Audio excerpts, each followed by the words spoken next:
I pledge allegiance to the flag of the United States of America and to the republic for which it stands, one nation, under God, indivisible, with liberty and justice for all.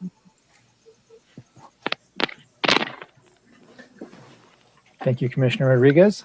I'd like to take just a brief moment of silence to think of all the people who are suffering right now, either directly or indirectly from COVID or the wildfires or everything else happening in the world.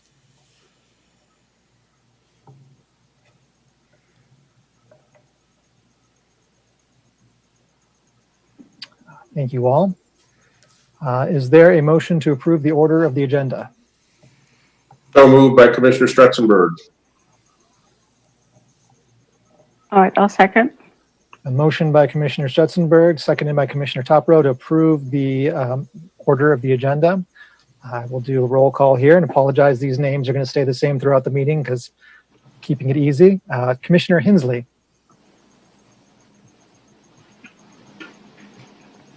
Do you approve the order of the agenda? Oh, yes. Yes. Sorry, thank you. Commissioner Rodriguez. Yes. Commissioner Toprow. Yes. Commissioner Ung. Yes. Commissioner Stretzenberg. Yes. And I will also vote yes. The order of the agenda is approved. This brings us to consent calendar. These are business items, except those formally noticed for public hearing or discussion are assigned to the consent calendar. Commission members may request that any consent calendar items be removed, discussed, and acted upon separately. Items removed from the consent calendar will be taken up under the excluded consent calendar section below. Those items remaining on the consent calendar will be approved in one motion following oral communications. Would anyone like to remove anything from the consent calendar? And I see Commissioner Hensley.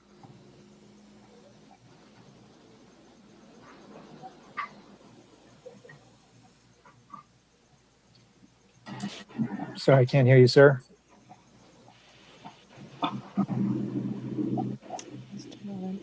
Anyone hear Commissioner Hensley, or is that just me? I can't hear him. I know that happened to one of our council members the other night, and we asked him to reboot his computer. I'm not sure if there's an issue or not, but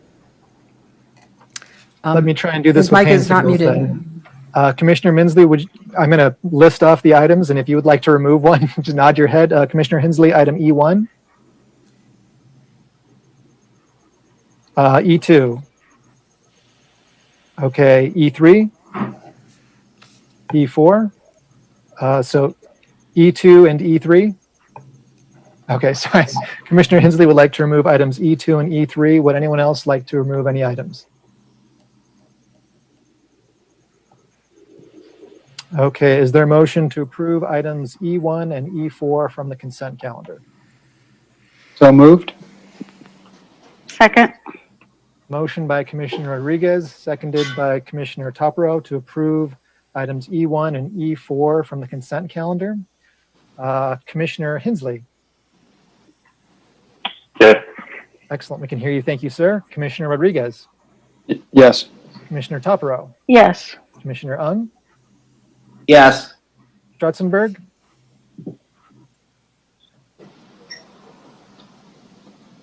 Didn't hear you there, sir. Oh, would you like to remove something from the consent calendar? Or you're voting yes? He's muted. I show you as muted, sir. I saw. Oh, There. Okay. Yeah. Yes. That's Sorry. right. It would not allow me to unmute. It's going to be one of those nights. Sorry, everyone. Joy of technical difficulties. All right, thank you. And I will also vote yes. Items E1 and E4 are approved. That now brings us to excluded consent calendar items. This is the first being item E2, approved minutes of the Planning Commission regular meetings of June 18th, 2020 and July 16th, 2020. And since Commissioner Hensley, you had pulled those, I'll let you discuss item E2 first. Sure. So item E2, I just wanted to comment that my edits for the June Planning Commission meeting were included in the packet minutes. And the second, so if there's any questions or I don't have any further edits beyond those that I had made. And then for the July minutes, I didn't have any changes to the minutes. I think they're okay as they are. But I wanted to just clarify something that I had brought up in the meeting that I apologize was not as clear as I wanted it. So I wanted to just clarify that now. although the minutes are accurate. So I'm not going to change what's in the minutes. But basically, I had asked at last month's meeting about below market rate housing in Redondo Beach and how much had been built. But my question was not very clear. So I want to just clarify that, in the latest housing element since 2013 to now, 2 units of below market rate housing have been built for purchase, and the Galleria project has been approved with below market rate housing. So just wanted to clarify that, and I apologize to staff. I didn't ask a clear question last month. So, and the last thing I just want to say that, sorry, that's my comment. So that's it.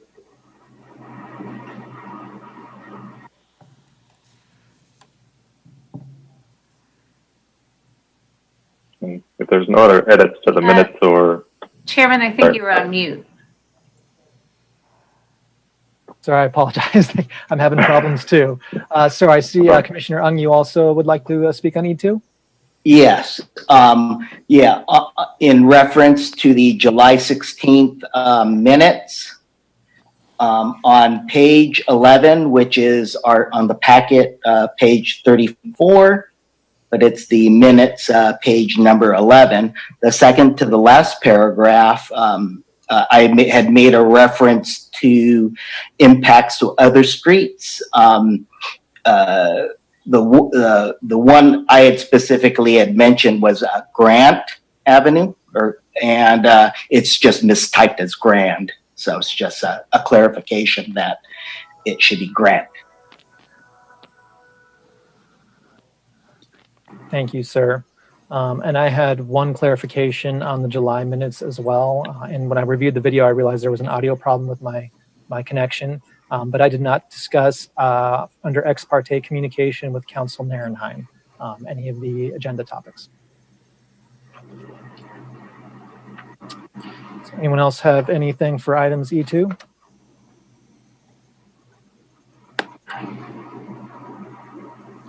Is there a motion to approve E2 as the minutes of the Planning Commission of regular meetings of June 18th, 2020 and July 16th, 2020 as amended?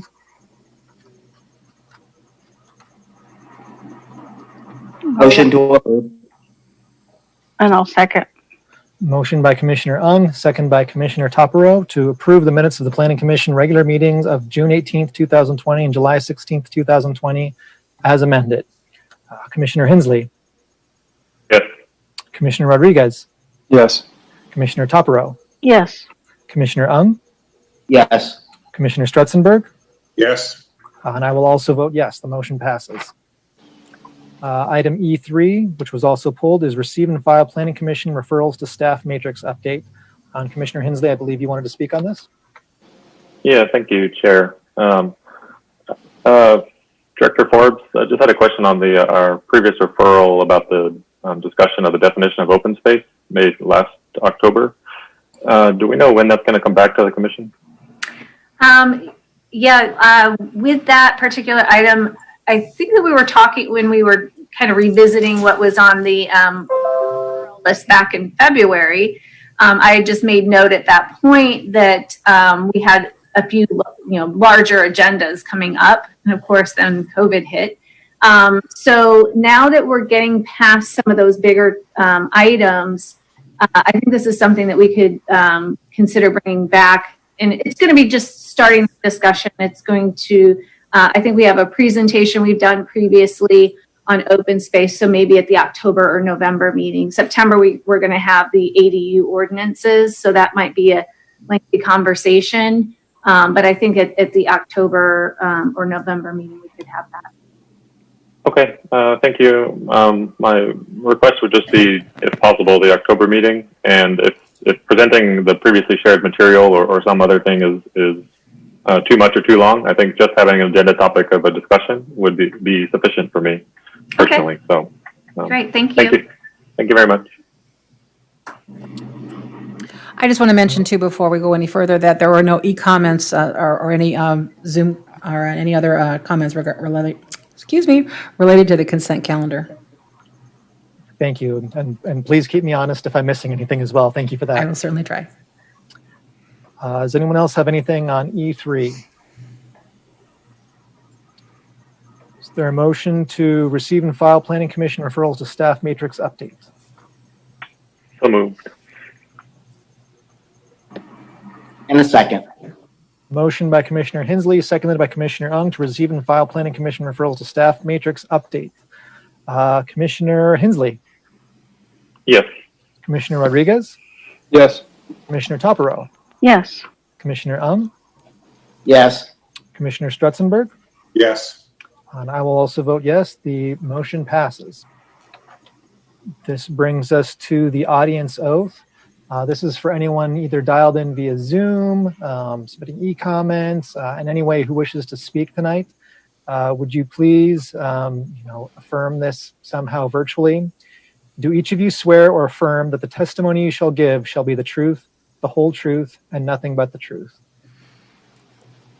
Just to let you know for the record at this time, on the attendees, there is no one that has registered to speak. Therefore, there are no public members currently signed on. Okay, that makes that part easy then. That brings us to Chairman, we do want to have the confirmation if there are any professionals or Yes, sir. applicants for the public hearing project. For the variance project. item I1. Hello, this is Keith Muller. I'm the architect for the project. Yep, I agree with the oath. This is Michael Kent. I'm the homeowner of the project, and I affirm to tell the truth to the extent I speak tonight. Thank you. And is there anyone else we have on the line? Do we know?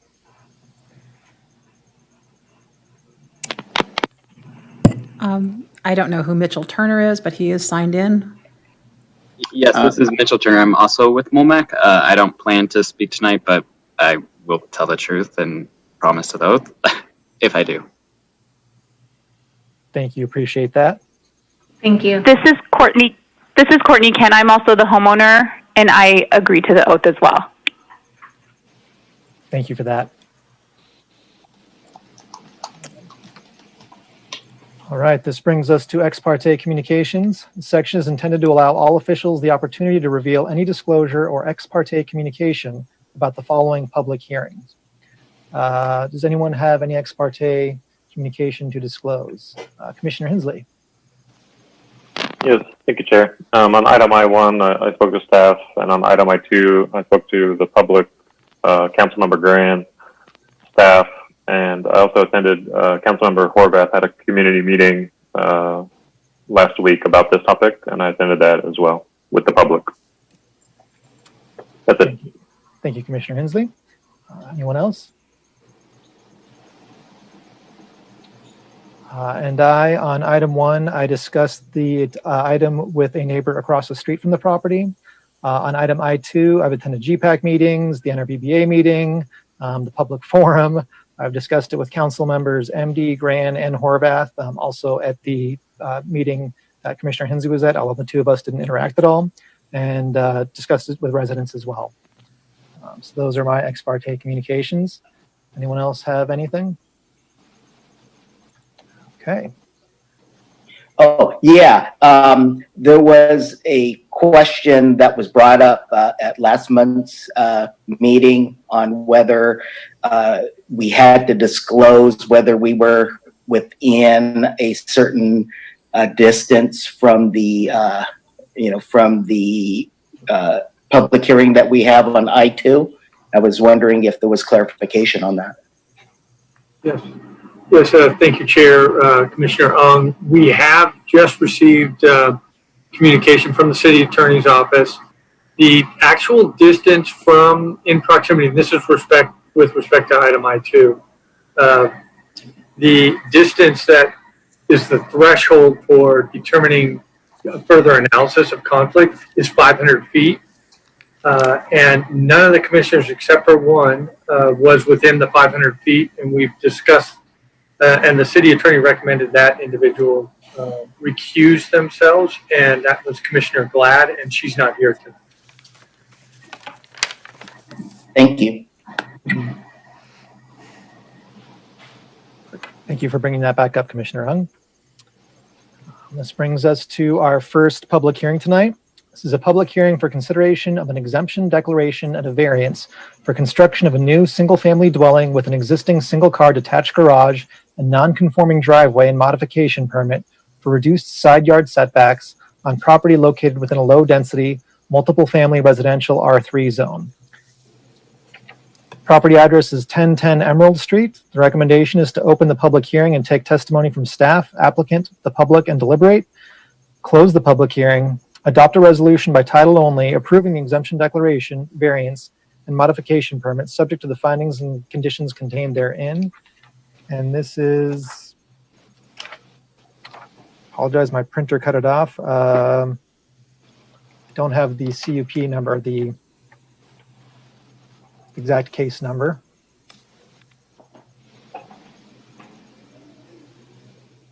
PC 20-1254. Is there a motion to open the public hearing? Motion to open the public hearing. Second.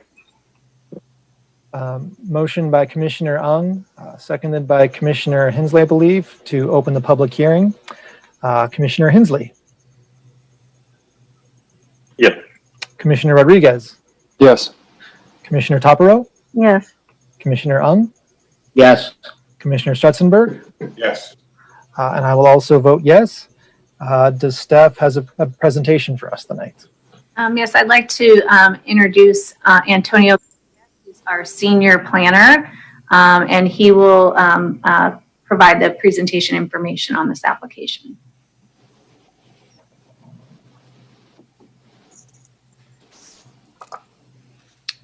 Yes, thank you, Director Forbes. Chairman, I do have a presentation. I'm going to go ahead and try and share the screen and walk you through this. And hopefully this will, last time we had a little bit of a technical difficulty here, but hopefully this time it'll go much smoother. So this is actually a variance application and modification application. The variance primarily has to do with parking, and the modification permit has to do with the side yard setbacks. So that's what you have, what you'll be considering tonight, as well as the exemption declaration for this project. This actually started off as a modification permit for this remodel or this addition to this home back in December. And I actually worked on the modification permit, and it was December, not last year, but the year before. And it was administratively granted, and it allowed additions to the house, primarily a second-story addition. But as a condition of the approval, the exterior walls had to remain intact. The let's see.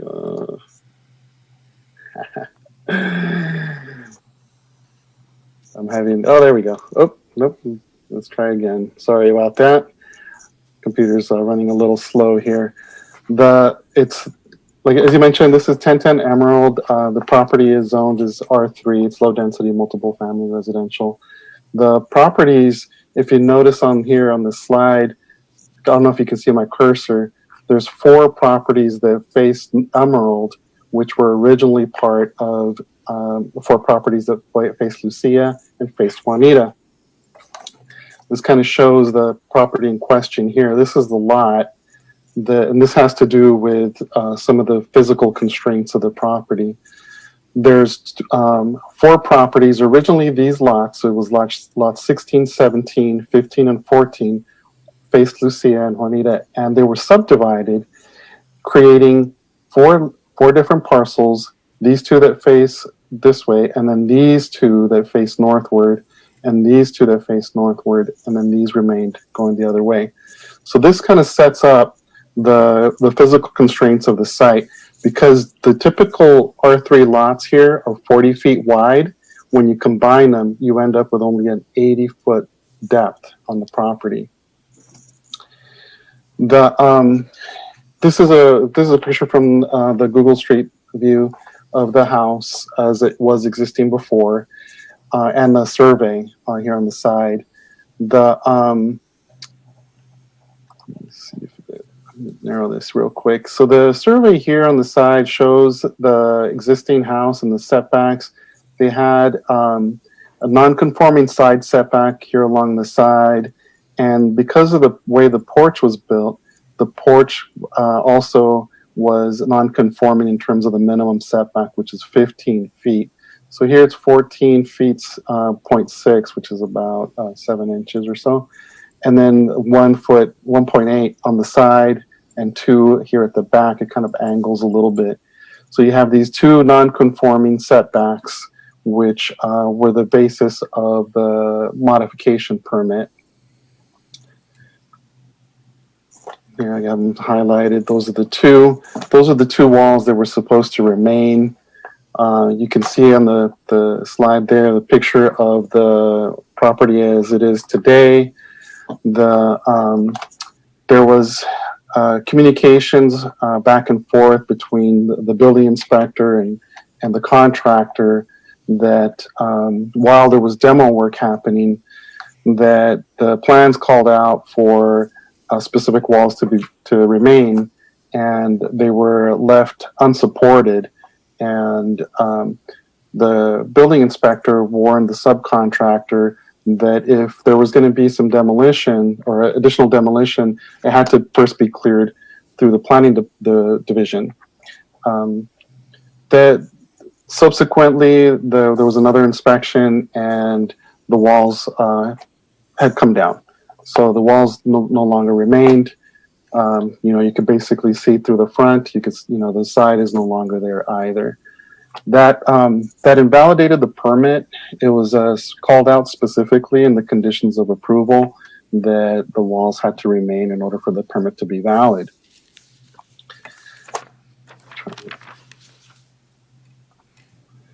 It's not moving for me again.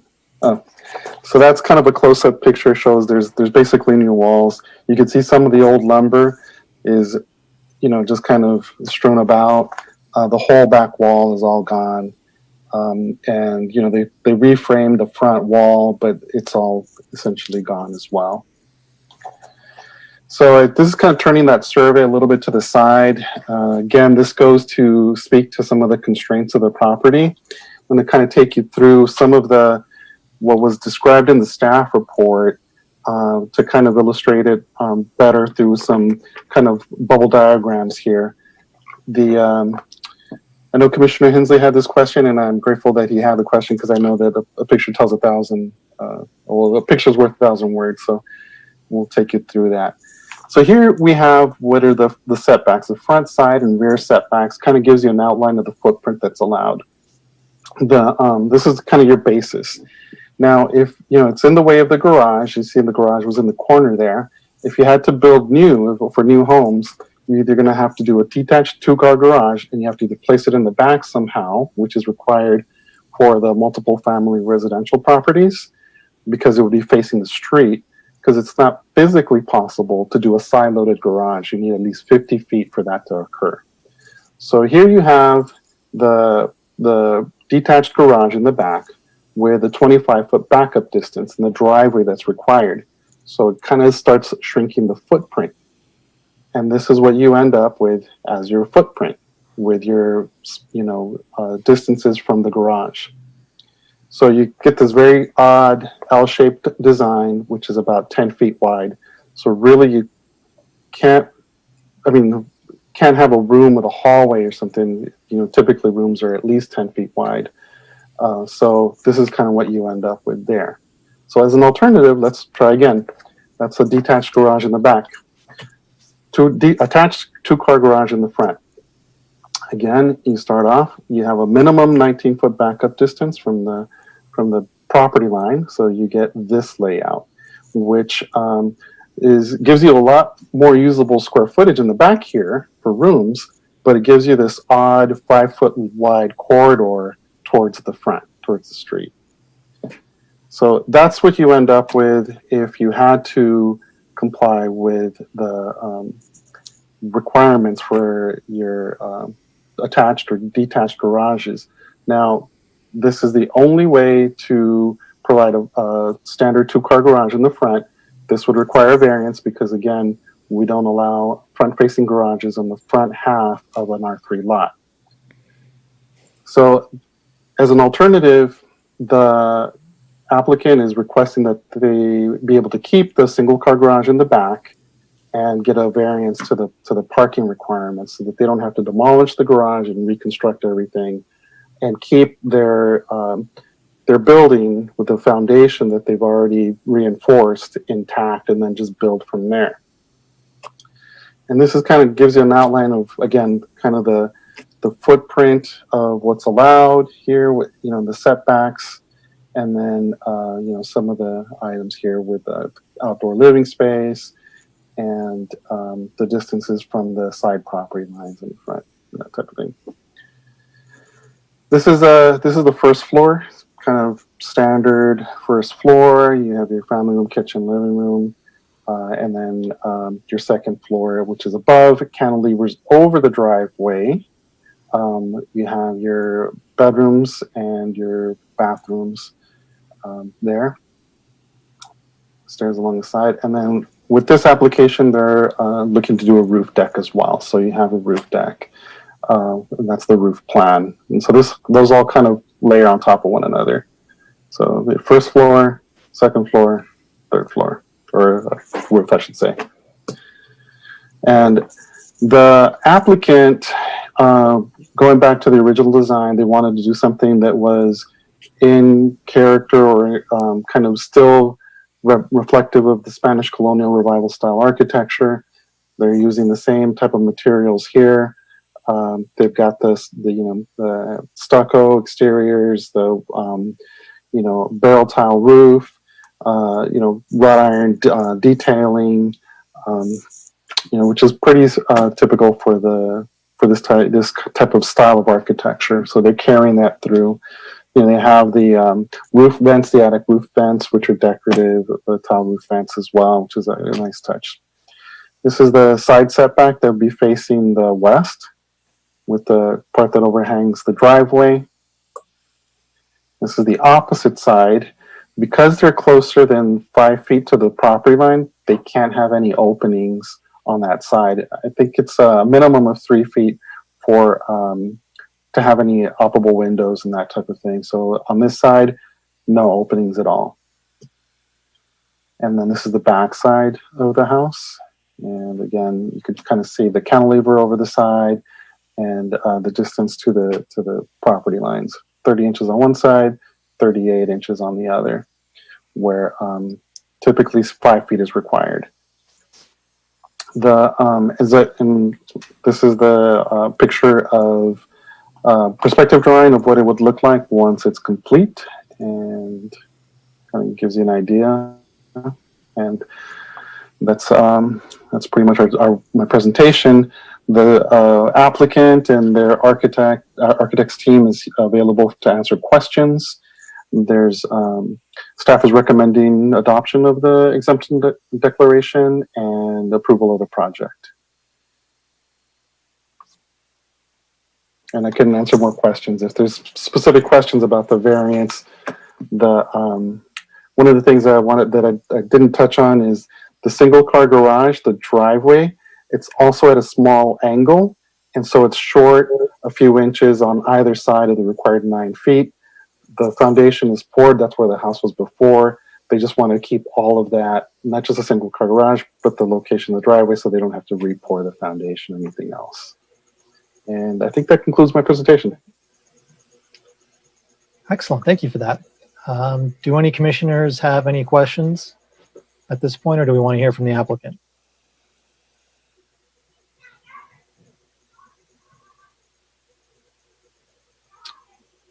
Commissioner Topero.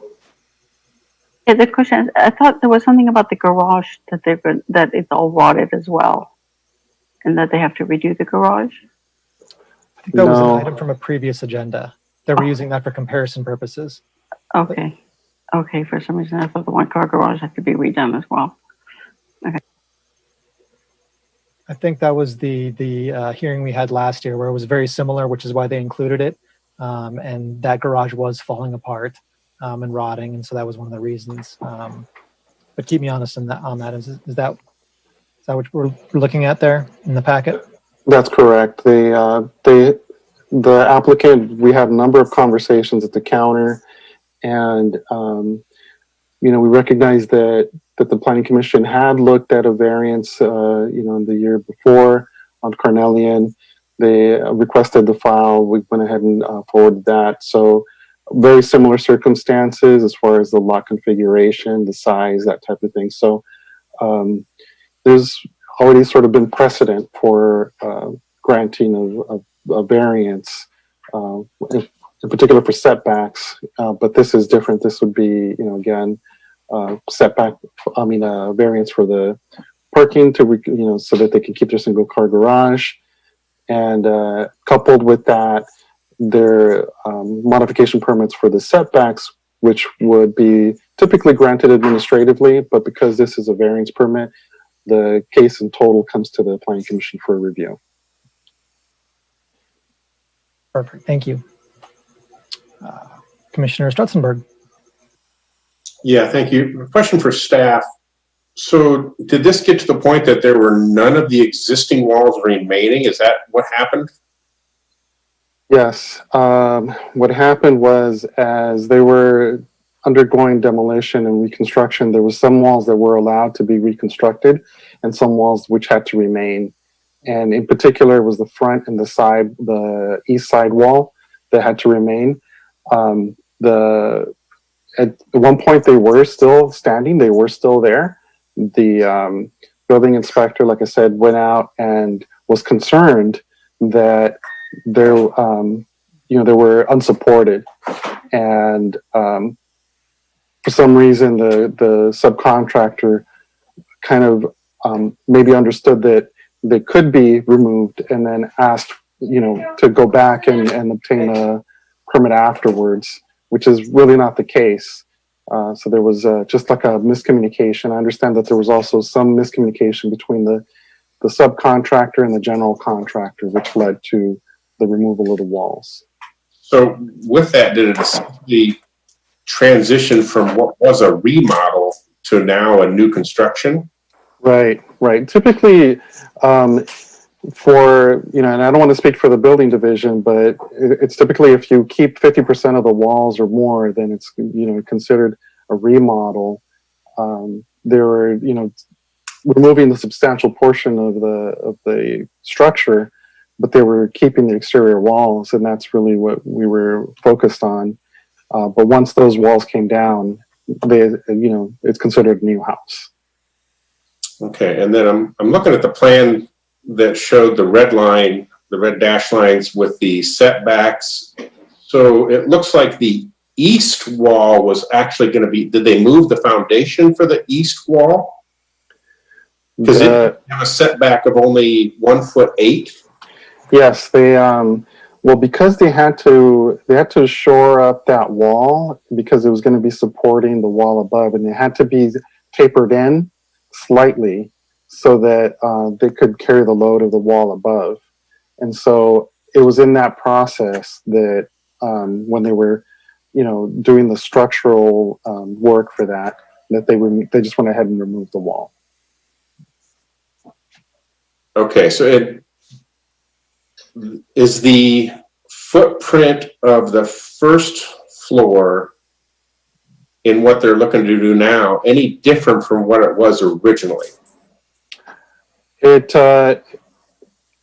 slightly different in that they're tapering the wall in now on that one side where it used to be right at the 2-foot mark towards the back, and then kind of had that little diagonal. So now it's all at kind of level, the same 2.5-foot setback. So it's jogged in a little bit now. Not sure if they actually demolished the foundation along that edge, but I know that there was a substantial work that was done there. And maybe we can ask the homeowners or the architects team to address that question. But the intent now is moving forward is they would maintain a 30-inch setback for the entire length of the east wall. Right. Okay. So I want to be clear on the variance that we're granting here, because it seems like we're we're granting a variance for the construction of the first floor as well. The variance is to keep the single car garage as the parking. So it's a parking variance. And with the parking variance, you're granting a variance for the minimum driveway width. The minimum driveway width is 9 feet. And again, this kind of tapers back. It's within inches of the 9 feet. There's many driveways that are only 8 feet wide. And in this particular case, they also share the driveway with the neighboring garage. So not that there's a easement or anything that reciprocal there, but at least there's space to be able to kind of open the door and get out of the car. Whereas typically you would want the full 9 feet. That's the basic zoning code requirement is 9 feet. So we're not giving approval for anything for the first floor. The first floor is a modification permit, yes, for the setback. Okay. For the 2.5 foot setback, because typically 5 feet is required. Just to clarify, the modification normally would have been something that we could have administratively done, but now because they need the variance, that triggers that the planning commission reviewed the modification and has to approve the modification. Yeah, I'm just trying to sort through what the actual wording is for the documentation for this versus what's really happening, because I got to get back to those pages. It'll take me a second. I'll pass it on to someone else for now. I'll come back to that. Thank you. Commissioner Hensley. Thank you, Chair Holden. Question for staff. It was brought up about the previous approval of a variance. That was 711 Carnelian. Is that right? Is that the one yes. that was mentioned? That one that was approved, that house remained, and it was just a garage being rebuilt with a second story addition, right? Yes. And also that lot was, if I remember correctly, was 35 feet by 40 feet, or, roughly half the size of the lot in question in this hearing, right? That's correct. Okay. Okay, and then, I'll wait for Commissioner Stutzenberg to ask his question because maybe I'll get mine answered with his. But the last thing is one in the variance in the code that says that special circumstances need to exist. So can I get just of course I read the staff report, but what is the special circumstance here for this property that a variance can be granted? Right. So in this case, we do have a lot that is, was kind of reconfigured from 2 other lots. It's narrower in size than is typical, and doesn't have the standard lot depth. It's less than half the size of your typical R3 lots, and because of the way that it faces the side street, it doesn't benefit from the reduced setbacks that would typically go with for side yard setbacks. There's multiple constraints in that it loses the front, it loses the rear because of the depth in the front and rear setbacks, as well as the narrowness of the lots width. It's 35 feet wide instead of the standard 40 or 50 feet, depending on the the tract that it was built in. Okay, and on the second floor with the addition, is it within the code, the distance on the west side of the property between the second floor and the property line? Right, so the minimum required setback is 5 feet. The applicant can request a modification of those setbacks. In this case, if I remember correctly, I'm not looking at the plans, but it was a 3 foot 8 inch setback on the west side that they're asking for, where typically 5 feet is required. So it's slightly more than, it's about a foot more than half, foot and 2 inches greater than the half of the setback, which is what which is what they're asking for on the opposite side. Okay. All right. Thank you very much. Just to clarify, for For the modifications, a maximum of 50% reduction in the required side setback up to a minimum side setback dimension of 30 inches can be approved. Okay, thank you. Thank you. Commissioner Stutzenberg? Yeah, I went back. It was the resolution I was trying to find. So the only thing we're granting here is the construction of a single-story addition. So we don't need to grant any approval or any variance or anything for the first story is what this reads. Is that correct, Antonio? So the variance is to allow them to keep the single car garage. And then the second story addition, it's the modifications to the setbacks. The setback on the west side and the setback from the east side. So it's the 2 side yard setbacks. Those are the modification, and the variance is specific to the parking. I don't see that in this resolution. It goes, item 1 is of section 2 is the only one that really spells anything out. Everything else is boilerplate. So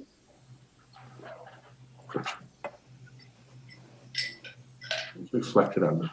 Yeah, it refers to the front and rear setbacks. Nothing mentioned about the garage at all. Does it need to be mentioned here? Yeah, it should be mentioned in the report or in the ordinance. Yeah. Oops. Yeah, Commissioner Stretchenberg, you're talking about in the resolution itself. In the resolution, yes. The resolution is the only thing that matters. Admin report, yeah. No meaning. It's section 3 is that the approved variance shall become null and void if not. Section 1 is the exemption declaration and granting the variance pursuant to the plan. So section 1 is granting that variance for the garage and the driveway. Section 2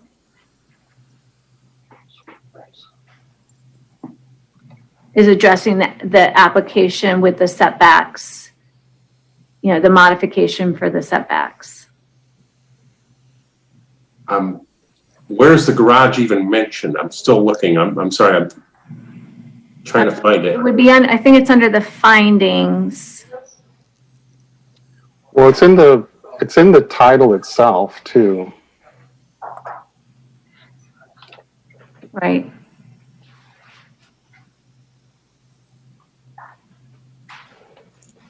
Okay. Commissioner Stutzenberg, in 1A, the last sentence of the A is the strict application of a 2-car garage requirements and R3 development standards would render a substantially reduced first floor buildable area. So that's sort of there indirectly. Yeah, that's the finding, I guess you could say, for the garage. That everything above that is Y, and then the finding is that strict application of the 2-car garage requirement would render, and you can read the rest.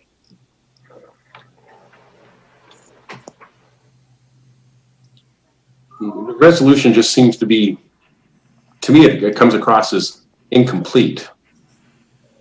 And that would be, it could be detrimental to the applicant. We want to look out for the applicant here is this granting everything without question that they're seeking? Well, it's in the title. And it's in the first whereas talks about what the variance application is. In where? I'm sorry, Brandy? In the first whereas. The recitals? Yeah, the first recital, it mentions what the variance application includes. Yeah. Okay. If you want to add language to clarify the variance per the application or specify what the variance is, you could amend have that as part of the motion for the resolution would be with this revision to add and you could put whatever clarify. I feel like I'm nitpicking here, but it doesn't seem like it's very clear. Normally the section 2 is where that's the real meat that we go through, and that's what we're truly granting, and that's where we need to have things fully clarified. That's the That's the content. Yeah, I think that that's fine. We could certainly add that as under section 2, that it's approving the variance to allow retention of an existing legal non-conforming single-car garage and driveway and reduced, so that would be and driveway, and we could say per the plans with the date, what the August. Yeah, and it doesn't mention side setbacks either. It says reduced front and rear yard setbacks. I would just, somebody give me a sanity check. Am I doing something that really isn't needed here? I've always thought that this was the real meat of the. Yeah, I see what you're saying, yeah. The item 1, section 1 are the specific criteria that are required in order to issue the variance. The first sentence of each one of that section is specifically listed from the municipal code, noting the requirement or the criteria in the municipal code for issuing the variance. Or modification. And then section 2 for the modification. Which is the side yard setbacks.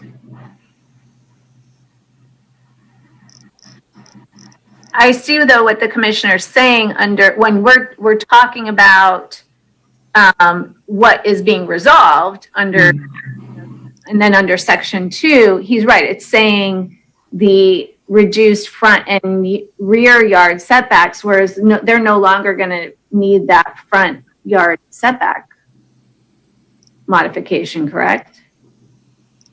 Yeah, it just seems like that's where we really clarified. What are we? We could clarify, like for example, for the variance, we can state in number 1 what the variance is for. So the variance is for, in this case, the retention of a single car garage, or whatever the exact language is.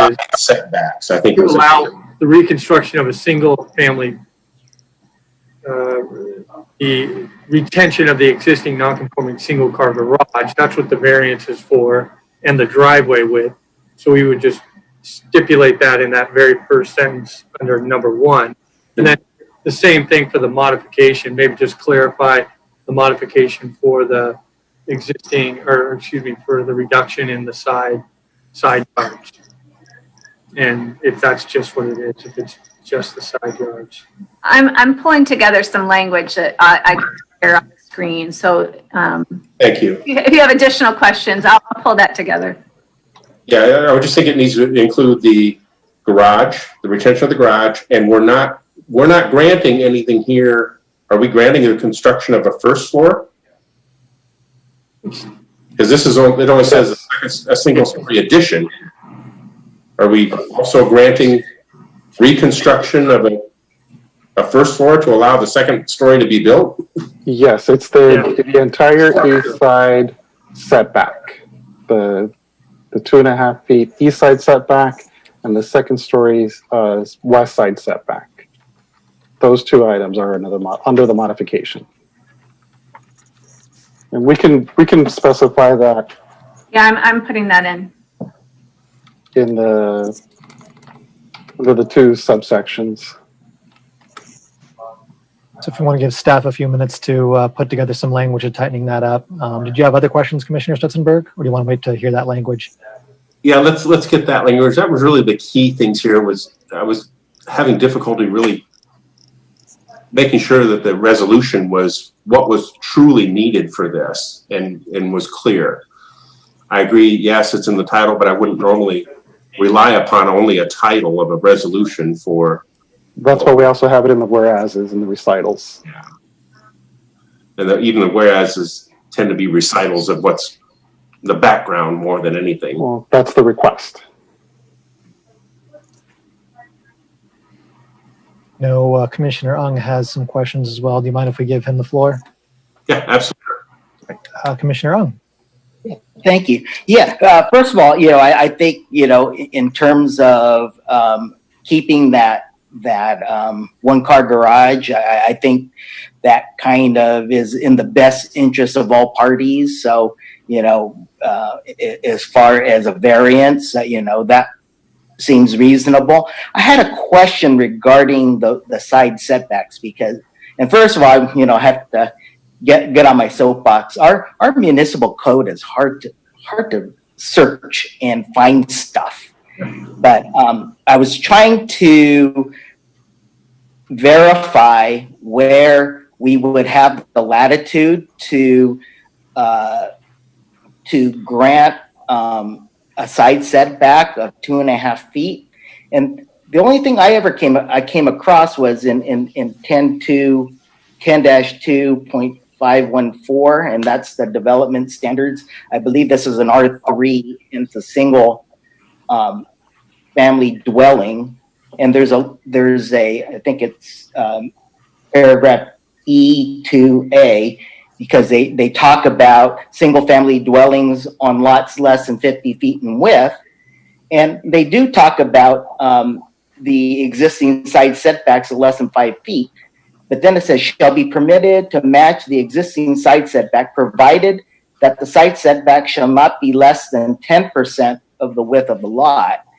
And I was just kind of curious, because when I read that, it sounds as though, yeah, the standard's 5 feet, but there are certain circumstances in which we can go down, but it seems like the lower threshold seems to be 10% of the width of the lot, which would be 3.5 feet. So I was just trying to figure out, Antonio, maybe you can help me to understand where the 2.5 feet comes versus this 10% of width. Right. So there's specific requirements that are allowed for new construction, particularly like you called out, for lots that are less than 50 feet in width. You're allowed to go down to 10% of whatever that lot width is. That's by right. The lesser setback is actually under the modification section of the code, which is the 10-2-2.2508. And there's a number of different, what do you call it? Areas that the land use administrator or director can grant these modifications administratively. And so this just happens to be one of them. There's and it's the first one, which is a maximum of 50% of the required side setback up to a minimum of 30 inches. So that's under subsection C1A of that code section. Okay. Just in your opinion, because, we can't turn back time.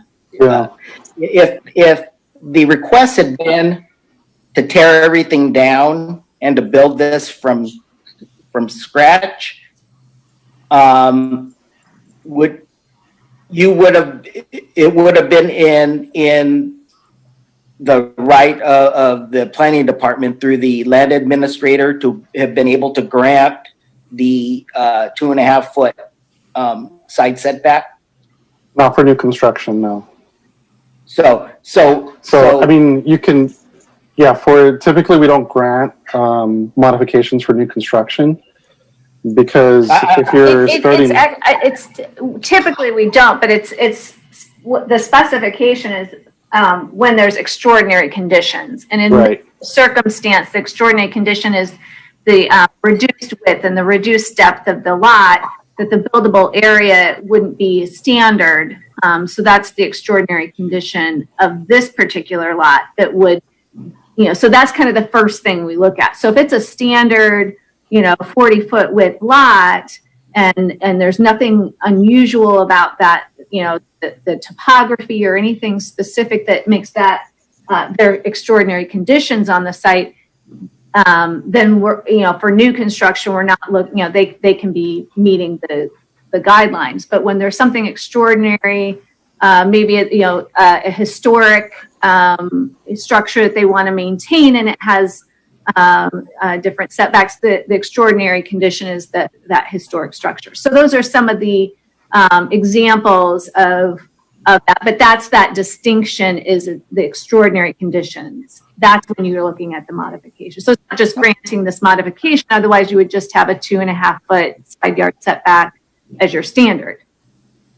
Okay, yeah, I'm just trying to get it clear in my head, because we kind of do have new construction. So, I mean, I understand where the wall used to be, but that's neither here nor there because it doesn't exist. And, you know, at least in the neighborhood where I live, you know, where you have tall skinnies, you know, you do have buildings that are livable. You know, they don't have the luxury of being able to cantilever the second story. But I was just curious, you know. Right.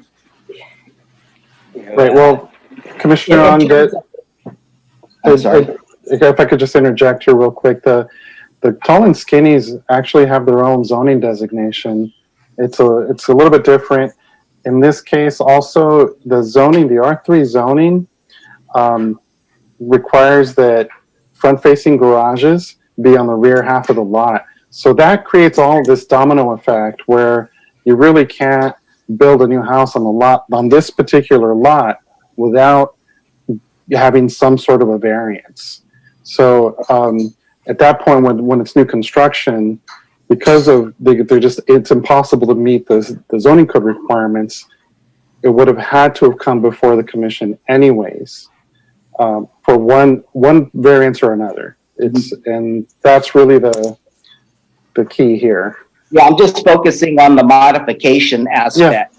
Yeah. So anything less than 5 feet of side setback would require a modification. Yes. Okay. Thank you.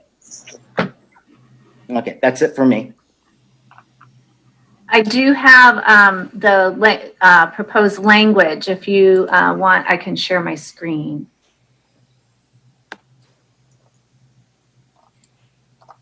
Okay.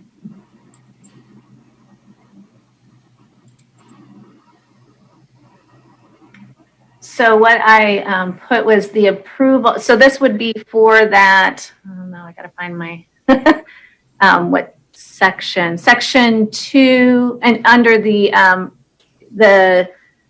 Planning Commission hereby resolves as follows, section 2, number 1, to replace it with the approval granted herein is for the reconstruction of a single family residence to 2 stories to replace the previous single story residence.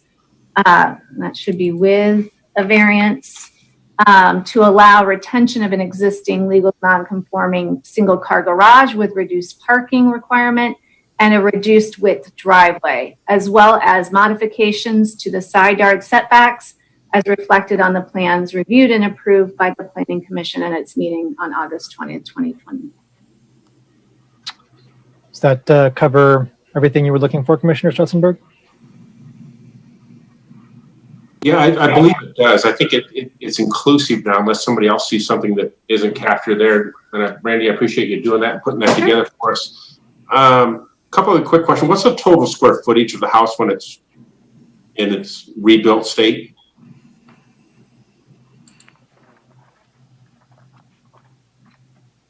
I have to refer back to the plans, or we could actually ask the architects team. They could probably tell you specifically. Can I ask, Brandy, on the text, will we just capitalize modifications? Oh, sure. Thank you. For staff, so the minimum setback that we could get to, from what I'm understanding, is the 2.5 feet. Is that correct? Yes, you could go down as low as 30 inches. Which is 2.5 feet. 2.5 feet, yes. Okay. So they're asking for that on the one side, but on the other side, they're actually asking, they're giving even more than that. Not giving the full 5 feet. They're not on that second. Go down that low on that other side. I understand that. just wanted to clarify that the 30 inches, the 2.5 feet, that is as low as we could go, period. What if they would have kept the original wall that was there? They couldn't have built the second story that close? Could they have kept the original one that was 1'8", I believe?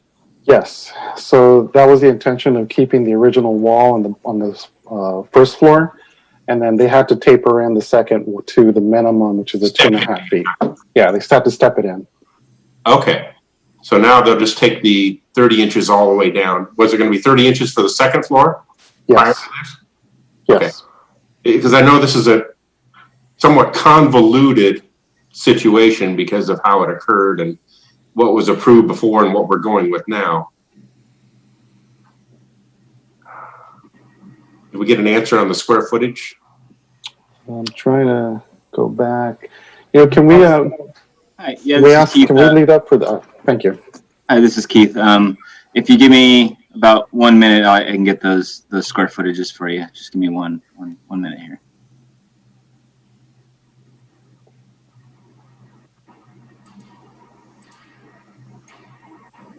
Meantime, Commissioner Hensley, did you have a question? Not a question, just I'd like to hear from the applicant if possible, and then come back and follow up with that. If the applicant wants to make any statement or anything. Got the square footage question. I had a quick question for staff. Are there any concerns about impacts to fire safety or anything else from the reduced setbacks? And would it potentially impact neighboring properties from also being able to get reduced setbacks in the future? The east, is it the east side, where Antonio had mentioned that they didn't have any windows on that. That is the requirement that they had to meet in order to meet the fire code. So fire code, if you're 5 feet distance, then you can have windows. But as you reduce, there are more fire code requirements that you have to put into place. And one of those is just not having those openings. With that, with the adjacent structure, I think that they had with the prior structure that was here, they had even, a closer window. So this actually gives them more space than what they had before. Right now, I think they're single story on that adjacent property.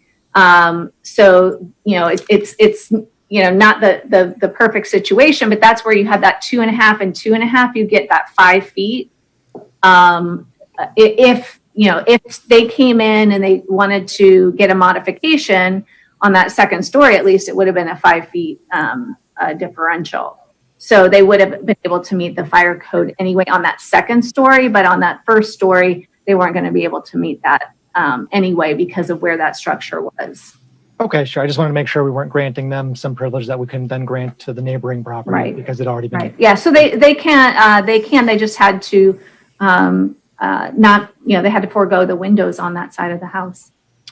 For fire safety reasons, is there a reason they couldn't have, not real windows, but something decorative on that side, some type of, I don't know, any type of feature, or it just has to be a big blank wall? They can have decorative features along that side of the wall. They just can't have openings. Okay. Yeah. So. And this is Keith. The square footage is 1,830 feet for both floors. So that's 1,020 square feet on the ground floor and 810 feet on the second floor.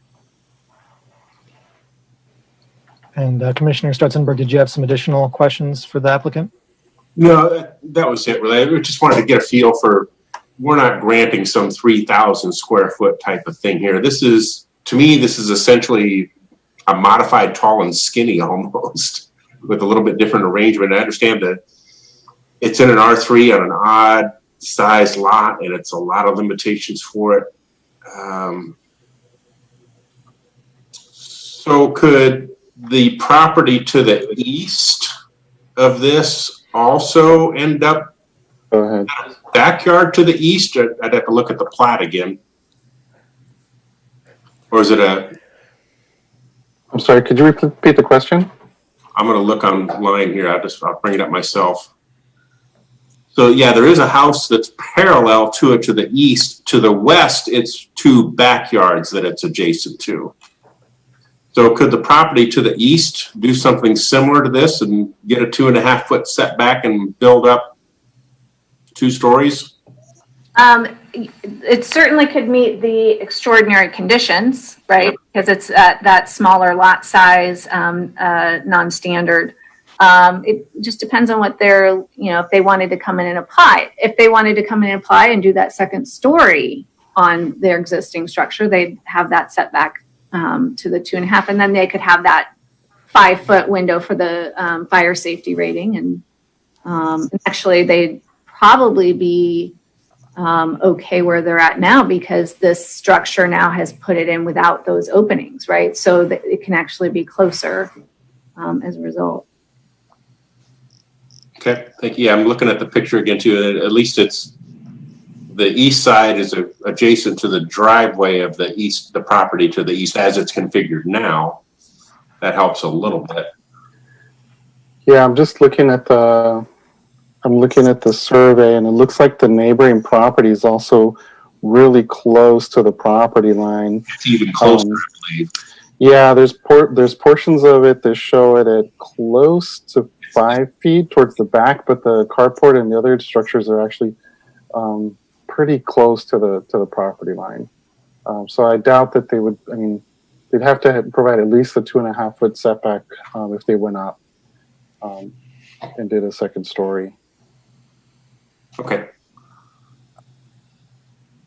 Yeah, I think I'm good with the language that Brandy that you put together to replace that item 1 in section 2, I believe it was. And I think that at least clarifies things. It just feels muddled to me of what we're doing here. Because of the way it happened, but I understand that. I'm done. Thank you. Thank you. Commissioner Rodriguez. Yeah, I had a question with regards to the side that's only 2.5 feet.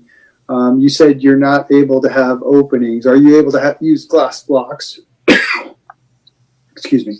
Yes, structural glass block is usually acceptable. Okay, just curious, because if it were me, I would want a little more light, and I think that would go with the Spanish architecture. But overall, I think they did a pretty, a good job based upon what they have.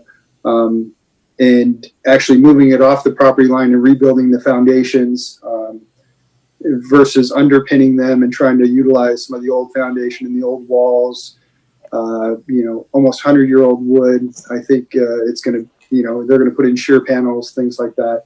It's going to be a much safer structure overall for, years going forward. So I'm actually really good with it. So we've already heard from the applicant briefly, but did you have a presentation? Would the applicant like to present anything or tell us about the project or just answer questions? This is Michael Kent. I'm the applicant and property owner. I'm here with my wife, Courtney.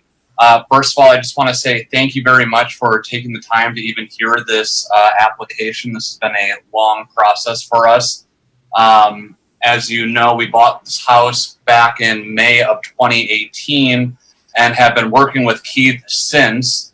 And so, it's been a long process for this. I just wanted to comment, at no point did my wife or I ever authorize the walls to be torn down or, tell them to do that. That was a shock to us. And so back in February or end of January, beginning of February, when we found out about this was a bit overwhelming, to say the least. And, we worked with Keith, we worked with the city and Antonio to, come up with these new plans. And, we really hope that there's something that you guys can get on board with. And, part of our plan for moving down here was my wife Courtney's from the Hermosa area, growing up Manhattan, Hermosa area. I'm actually from Wisconsin, but after school, We met in college after school. We moved out here.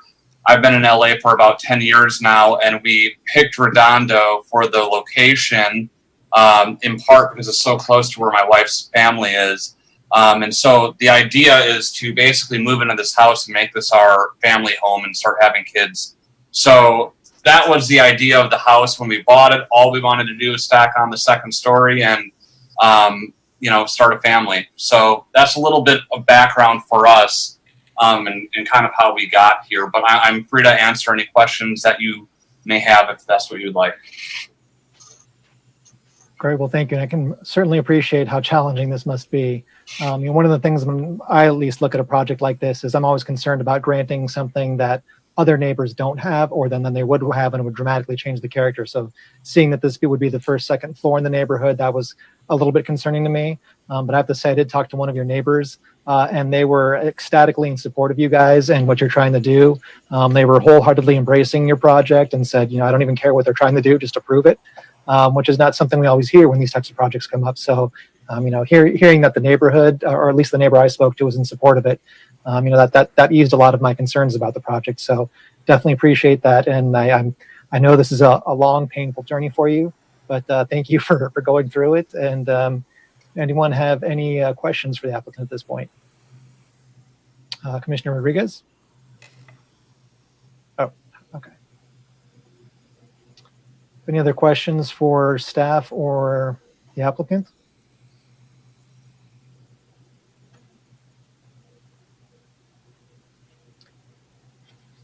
Commissioner Hensley.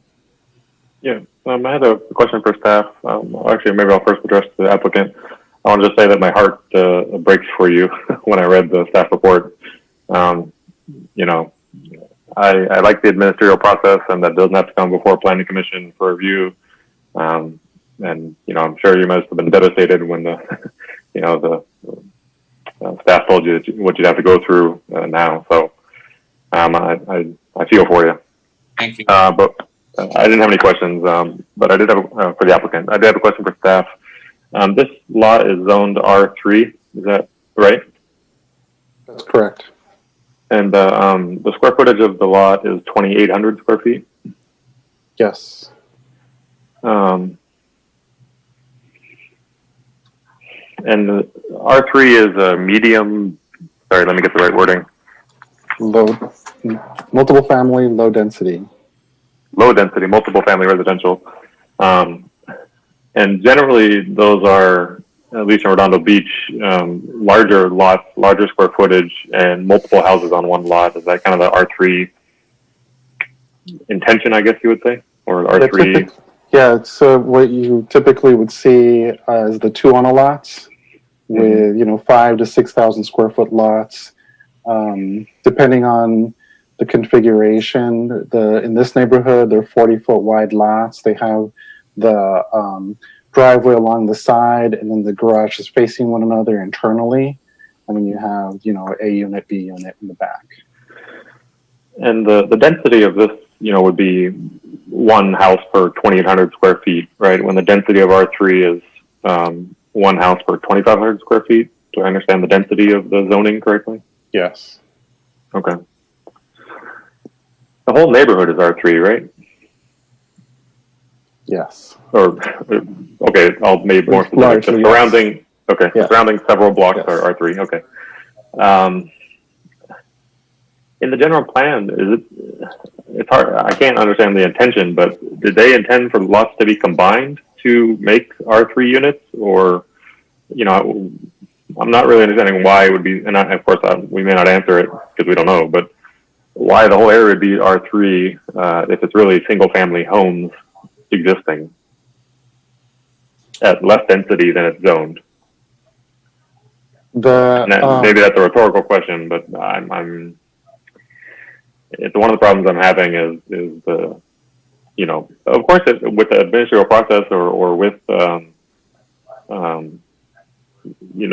changing the house that exists, our general plan says you can have a legal non-conforming, but to grant a variance basically, gives the house another 50-year life, as, Commissioner Rodriguez had said, you rebuild it and you make it last for another 50 years.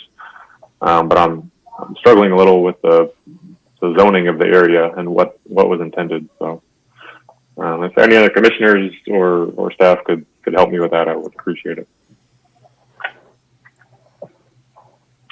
That's it. I guess that was more of a statement than a comment. So that's all for me. That's the messy history of how cities zoning evolves over time as much as anything else. People did things a little more creatively back then. And, the general plan is very old, so but right. Yeah. Okay. The one of the things I wanted to just mention, and maybe planning manager Scully can chime in as well, but many of these properties were zoned as R5, and they were technically downzoned from that that density to R3. And in other cases, there were single-family neighborhoods that were upzoned. But in this case, this was in the reverse, which is a downzoning. And I think that was when the zoning code was changed, there was also some prohibitions on lot combinations, but for properties that were already 5,000 square feet, to prevent multiple properties being combined and larger units or more units created. So I think there was the intention to go in the opposite direction, not necessarily to encourage lot consolidation. But we do allow that for lots that are less than 5,000 square feet in size in order to get properties that are buildable to today's standards. Okay. And the lots around it, I think in the staff report said are they around, the 3,000 square foot lot size? In the staff report it says. Right, the properties in the immediate vicinity, those are they're within that range, like 24 to 3,000, because they were subdivided from the other lots. But in general, for the surrounding property, they're usually more than twice the size of this lot. Okay. They have a different configuration, but usually they're twice this is big. And this was likely done prior to the Subdivision Map Act of '71, where we wouldn't approve a subdivision this way now. It would have to be a airspace subdivision. Okay. Okay. That's my question right now. Thank you very much. I do appreciate the information. Thank you. Commissioner Strutzenberg. Yeah, real quick on Commissioner Hensley's comments. My impression of this, Matt, is that you wouldn't pick these individual lots and zone them differently. You want zoning to kind of blanket a certain area, and then things do come up like this, and that's why the Planning Commission addresses things like this, is these unique situations that we come across within these somewhat blanket zonings. Because if you try to do a zoning to existing subdivisions like this, it would be a nightmare. And then it would present problems if they did want to combine lots that would be allowed under the lot combination rules. So, going set from back, Brandy, could you bring back up the wording that you had put together? Does that wording still address the front and back setbacks? It was just the side. Right. There's no modification. There wouldn't be a modification on the front or rear. It's just the modifications on the side yard setbacks. Okay, so where it said front and rear before that. I think it said front and side before. It said front and rear before. Oh, okay. That really shouldn't even have been there. Right, right. Okay, let me compare this verbiage real quick to get that system. With the driveways, side yard setbacks. Actually, it had said side and rear.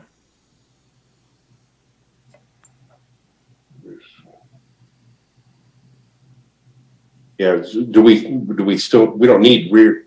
No. Well, the copy I have says front and rear. Oh, no, I'm sorry. I'm looking at a different. Possibly they're talking about the rear for the garage. No. No? Okay. Sorry, I was looking at the other sample resolution from the other project. The Carnelian, yeah. That was confusing to me. I understand. Yeah, you're right. It said front and rear. For the Carnelian? No, for this one. For Emerald. Section 2, item 1. Yeah, section 2, item. What we're replacing with this language had said front and rear. Right. It's actually supposed to be sides. Sides. Yeah. The original modification was for the front and the side. This is just for the side setbacks. I believe this cleans it up. What Brandon? Thank you. Yeah. I appreciate that.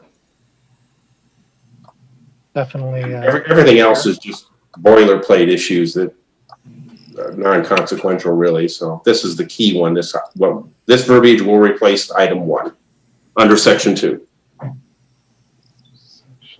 Okay. Yeah, that you would, when we get to the point of making a motion, you'd want to make a motion to approve the resolution with this change.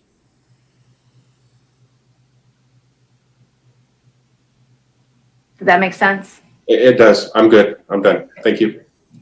Commissioner Hensley. Sorry, hand up from before. My apologies. Anyone have any other questions for the applicant or staff, or would anyone like to make a motion at this point? Oh, before you go there, can we just first ask the public if they'd like to participate? If a member of the public that's signed in currently wishes to speak on this item, please indicate your desire to speak by raising your hand. Do we have any e-comments on this? There are no e-comments submitted on this item, and it doesn't appear that there is anyone interested in the Zoom meeting that wishes to speak on this item too. Thank you. And before you want to make a motion, you probably want to close the public hearing. Anyone? Make a motion to close the public hearing? Second. Okay. Motion and a second to close the public hearing. Commissioner Hensley, I see your hand is raised though. Yeah, I'm sorry. Before we close the public hearing, so I guess one more question for staff. Looking through the general plan document itself, I was looking at, there's a section under existing uses which are inconsistent with an area's objective to be maintained or replaced. I guess my first question is, if I have a question about the general plan document, what's the best way to ask a question? Should I share my screen of what I'm looking at, or should I ask staff? It's specific to this application? Yes, I guess. Or, because one of the findings in the thing is that this is consistent with the general plan. So my question is on my understanding of the general plan, or a part of it, I should say. And I would like staff's interpretation. If you wanted, I think you could, if you have the general plan and the section that you want to share, you could do that. Okay. One moment.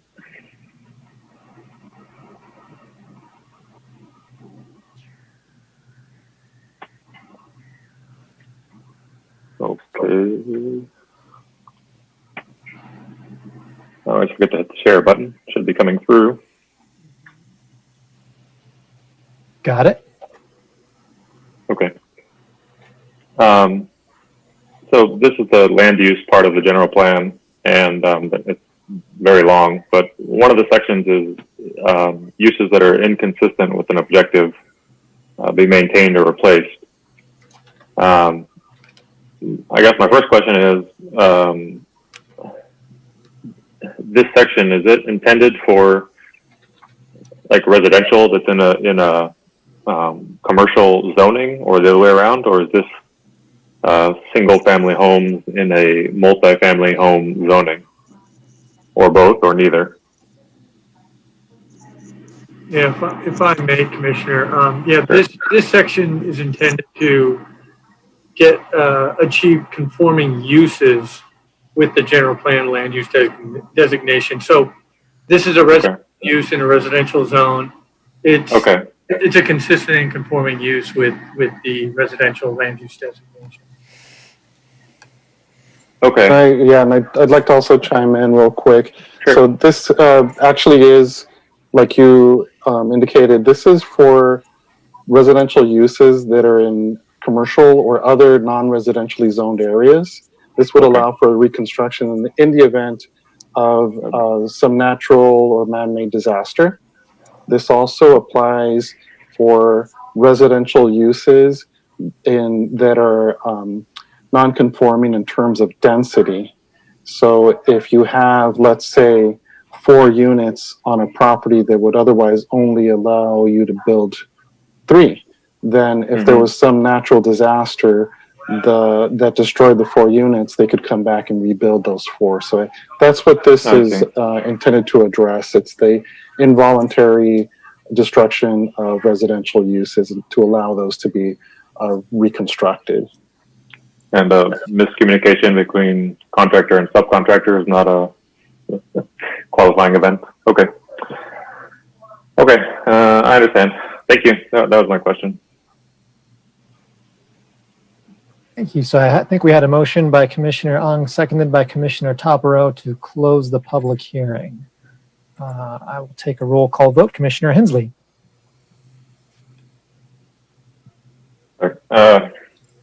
It breaks my heart. I have to vote no on. Oh, so sorry to close the public hearing. Yes. Yes. All right, that was motion approved. I was like, oh no. Sorry, I vote yes. Okay. Commissioner Rodriguez. Yes. Commissioner Topero. Yes. Commissioner Ung. Yes. Commissioner Strutzenberg. Yes. And I will also vote yes. The hearing is now closed. Would any commissioners like to make a motion regarding the project?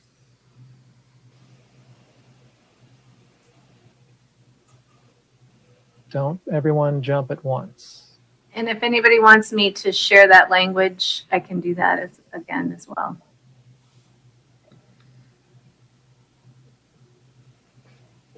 Anyone like to see that language again, or does anyone have any other questions for staff, or they're ready to approve, reject, or modify the project?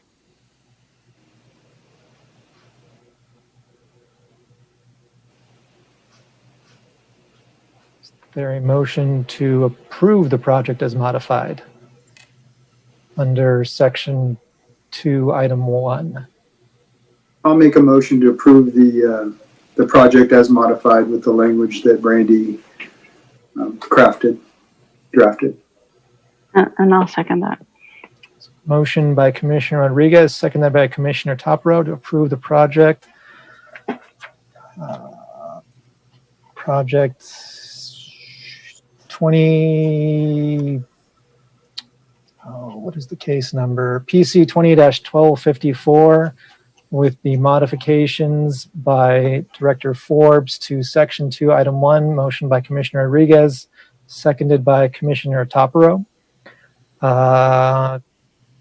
Commissioner Hensley. Sorry.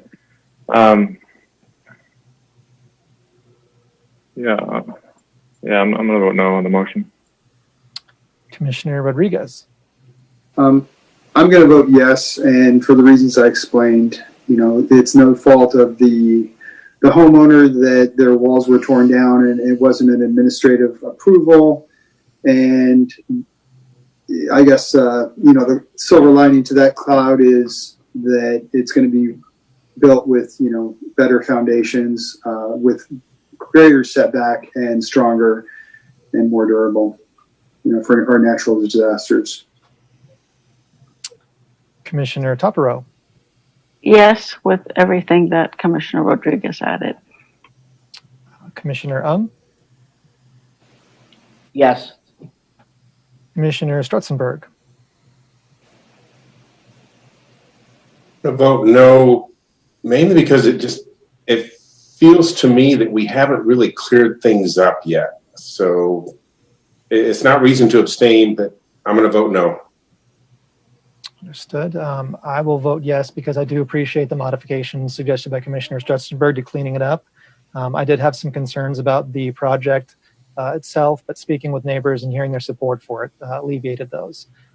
So with that, the motion passes. The project is approved. I'm sorry it's been such a long, painful road, but hopefully you got all the bad luck out of the way and nothing else falls down so you can move forward with your new home. Thank you so much. All right, thank you. That brings us now to item I.2. A public hearing to consider the draft Artesia and Aviation Corridors Area Plan document. Discuss, receive public input comments, consider, and make a recommendation to the Mayor and City Council on the draft Artesia and Aviation Corridors Area Plan. which includes strategies to activate, energize, and revitalize the Artesia and aviation corridors. The draft Artesia and aviation corridors area plan document captures the recommendations of previous efforts, as well as the analysis, discussions, and recommendations by the city's General Plan Advisory Committee, GPAC. The draft AACAP defines a number of strategies and implementable actions that will guide the revitalization of the Artesia and aviation corridors, including physical placemaking enhancements such as outdoor dining, pedestrian improvements, benches, landscaping, lighting, and crosswalk improvements, connectivity to surrounding neighborhoods, and new gathering spaces to create a sense of place and character. Staff's recommendation is to open the public hearing, take testimony from staff and the public, discuss and deliberate, confirm the draft AACAP is drafted, or reach consensus on any recommended changes or edit, close the public hearing, and then adopt a resolution by title only recommending that the City Council approves the AACAP. Is there a motion to open the public hearing? I'll go ahead and make that motion. I'll second it. A motion by Commissioner Topero, seconded by Commissioner Rodriguez to open the public hearing. Commissioner Hensley. Sorry, I was just going to second the motion. Oh. I lowered my hand. Are we voting now? Oh, yes, sorry. Oh, sorry. Yes. Commissioner Rodriguez. Yes. Commissioner Topero. Yes. Commissioner Ung.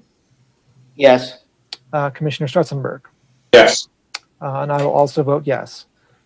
So this brings us to a lengthy, weighty topic. And I just wanted to say, first of all, thank you to everything staff's done, everything GPAC's done, all the community feedback, the consultants. I know a massive amount of work has gone into preparing this, and it's greatly appreciated. But with that, would staff like to present anything?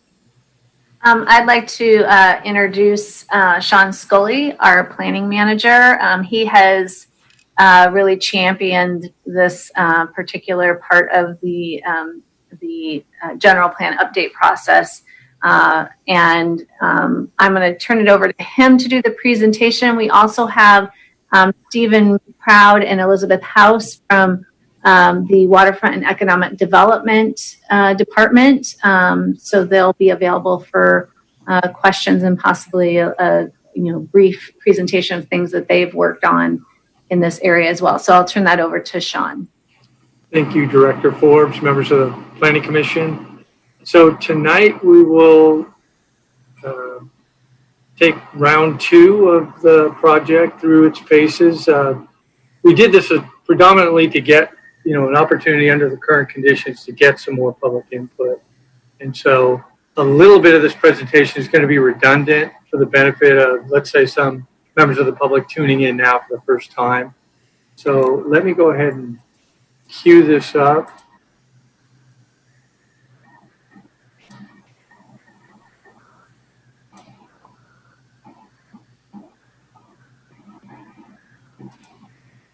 Okay. All right, so here we are tonight, Artesia and Aviation Corridors Area Plan. Real quick recap and then set up for the presentation tonight. The July 16th, 2020 agenda. We really focused on the more actionable elements of the Artesia Aviation Corridor Area Plan, kind of the meat of the plan. Chapter 3, placemaking. Chapter 4, mobility, and Chapter 6, the implementation measures. And then we also went pretty extensively into the context and the background of the area plan. And that presentation was very similar to the presentations we made before GPAC, the NRBBA, as well as the general public at the February 2020 community meeting. Tonight, we'll just do a real quick recap, highlight, top level recap of that the July 16th PowerPoint, and then just focus on some of the items that came up at the July 16th meeting of the Planning Commission from the Planning Commissioners, and then just run through a summary of the comments received from the public since July 16th. So this is our project area. It just covers the entire length of Artesia and almost all of our, of aviation and almost all of Artesia as you go through the city. It ends a little bit before the Galleria project on the east boundary. So, why did we do this?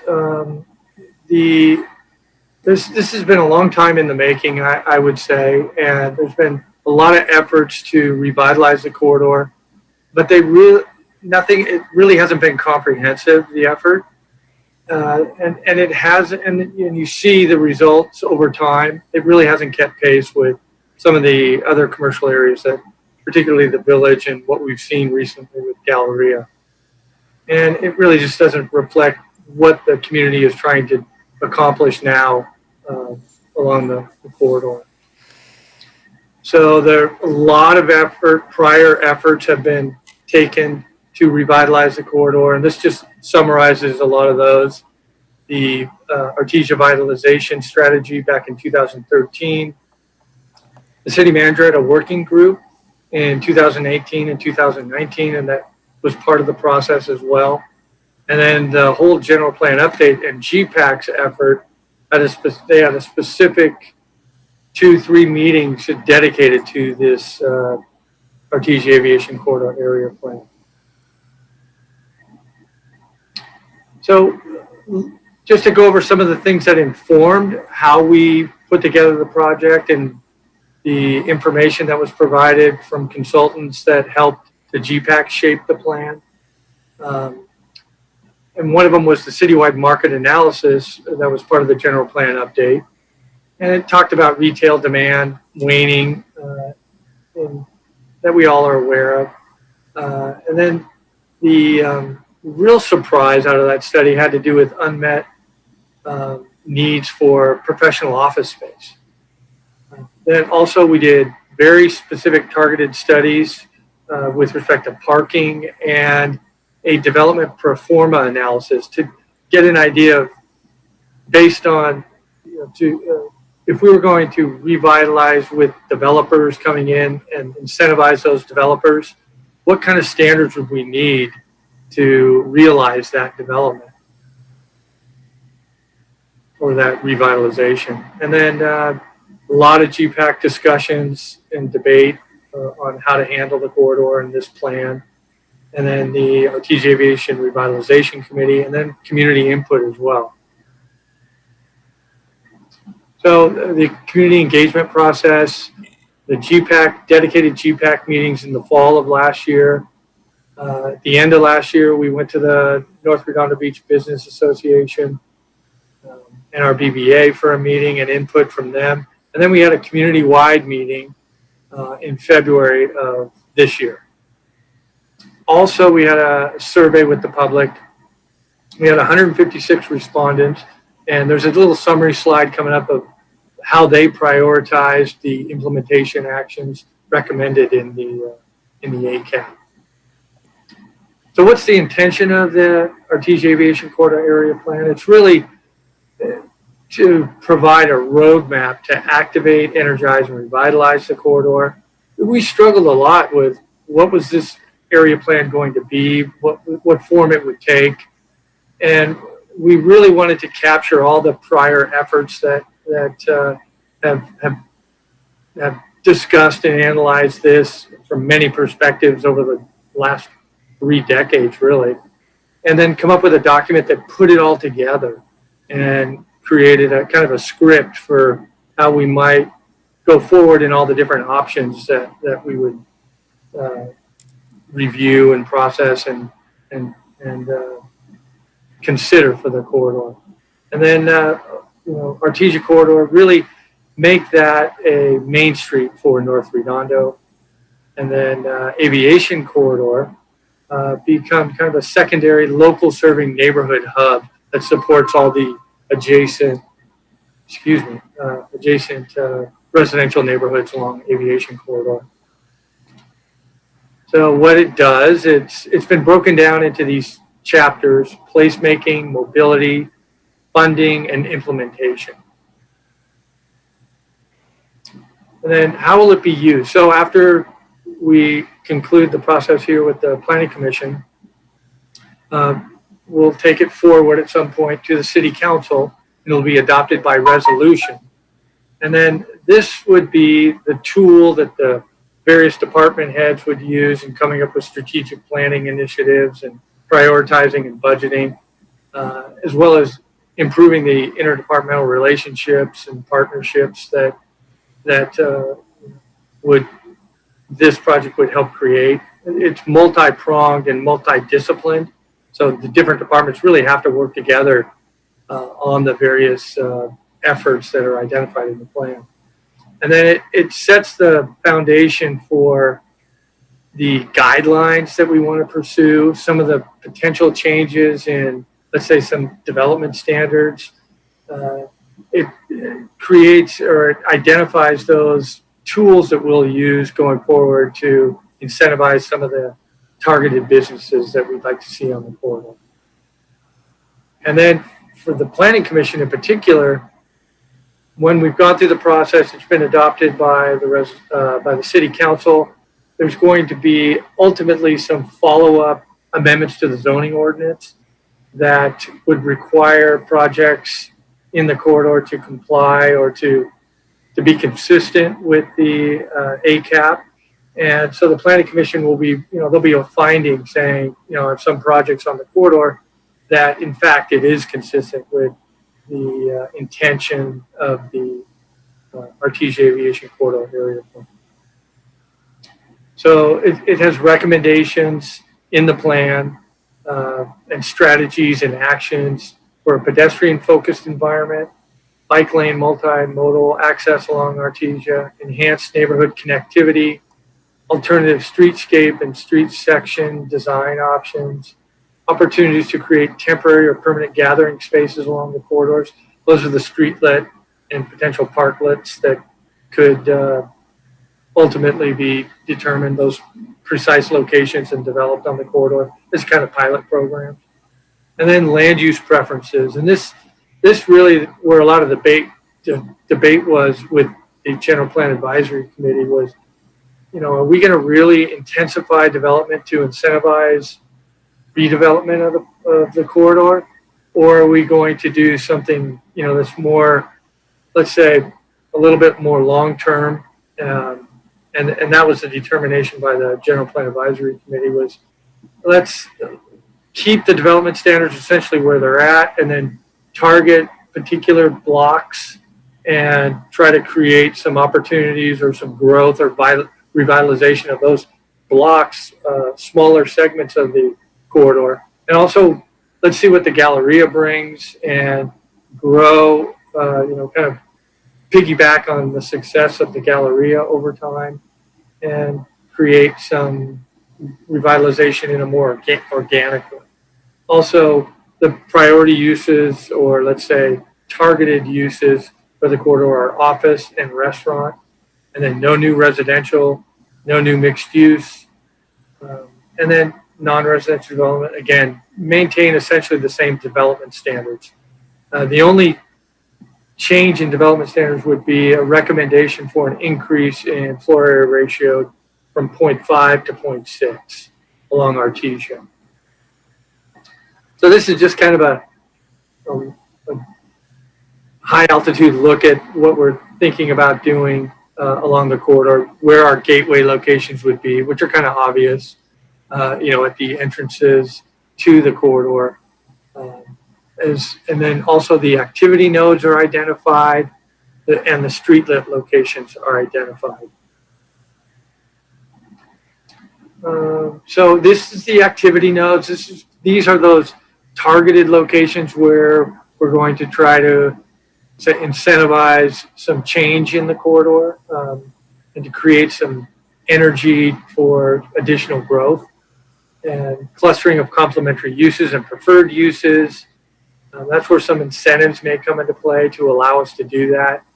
And then this streetlit concept, which actually came from public input, it's just a comment that came in from the public as part of one of our surveys, and it really got a lot of energy. But those would create some energy in the targeted activity nodes. Other public improvements would also be targeted in the activity nodes. And then establishing a bid to promote development within activity nodes and promote the desired brand of the corridors. Improved development feasibility. This is where that slight increase in FAR will could have could incentivize some development, certainly, but it's not a very significant change in the character of development. Then some of the incentives have to do with reducing on-site parking requirements for those, let's say, targeted uses in the activity nodes, and then facilitate low-cost loan program for preferred or targeted uses, and then reduce permitting fees, again, in the activity nodes. Another component of the plan is to try to activate the sidewalk. So there's outdoor dining, retail displays. That'd be another pilot program, allowing retail out on the in the public space. A-frame signs are not currently allowed. We would look to potentially allow those. Encourage active uses by allowing and incentivizing these preferred uses. Storefront improvement program, and we do have, as Brandy mentioned in the introduction of the item, Stephen Proud and Elizabeth House from Waterfront Economic Development Department, and they are they're managing the existing city-sponsored storefront improvement program, and they've got some slides if the Planning Commission is interested in seeing those that really detail out, before and after of a lot of the different projects that they've that have taken advantage of the storefront improvement project. And this is just one that I have a slide in here. It shows the change from as a result of the grant. Identity and streetscape enhancement are another component that can help create a brand for the corridor and unify the corridor. The gateways as well. And we actually have a perfect template on one of the ends of the aviation corridor, on the south end. Public art is a component that could create a lot more identity and brand to the corridor. And then this is a really interesting concept that we're really interested in pursuing going forward. It really trying to connect, and this is along the lines of, the current culture of the corridor is really a commuter corridor, largely, as much as anything. And then, so it's kind of got its back to the adjacent residential neighborhoods. And one of the elements of the plan is to really try to improve the connectivity of the corridor to the adjacent residential neighborhoods that surround it. And you do that by looking at projects as they come up and seeing if there's an opportunity for some pedestrian access directly from the adjacent residential development proposed on either side of the corridor. And additionally, when a commercial development is being proposed, is there an opportunity to engage that adjacent residential property owner and create some pass-through connectivity? One of the other chapters is the mobility chapter, and this is where we have the streetlets, and then the improved connectivity, improved transit, and then parking is a big part of the mobility section, and potentially looking closely at relaxing some parking requirements. Really looking hard at how do we obtain or more regularly get shared parking between the private property owners. And then also the city, there's a lot of different strategies for creating a bank, if you will, for future parking facilities. And that's that Park One strategy. And then we have a new parking lot that's going to be developed up being developed up in the SCE corridor. That's within one of the activity nodes. Improve walking conditions. Again, there's just a real emphasis on trying to kind of create more than just a commuter thoroughfare and create some activity along the storefronts. And then improve bicycle and other mobility access.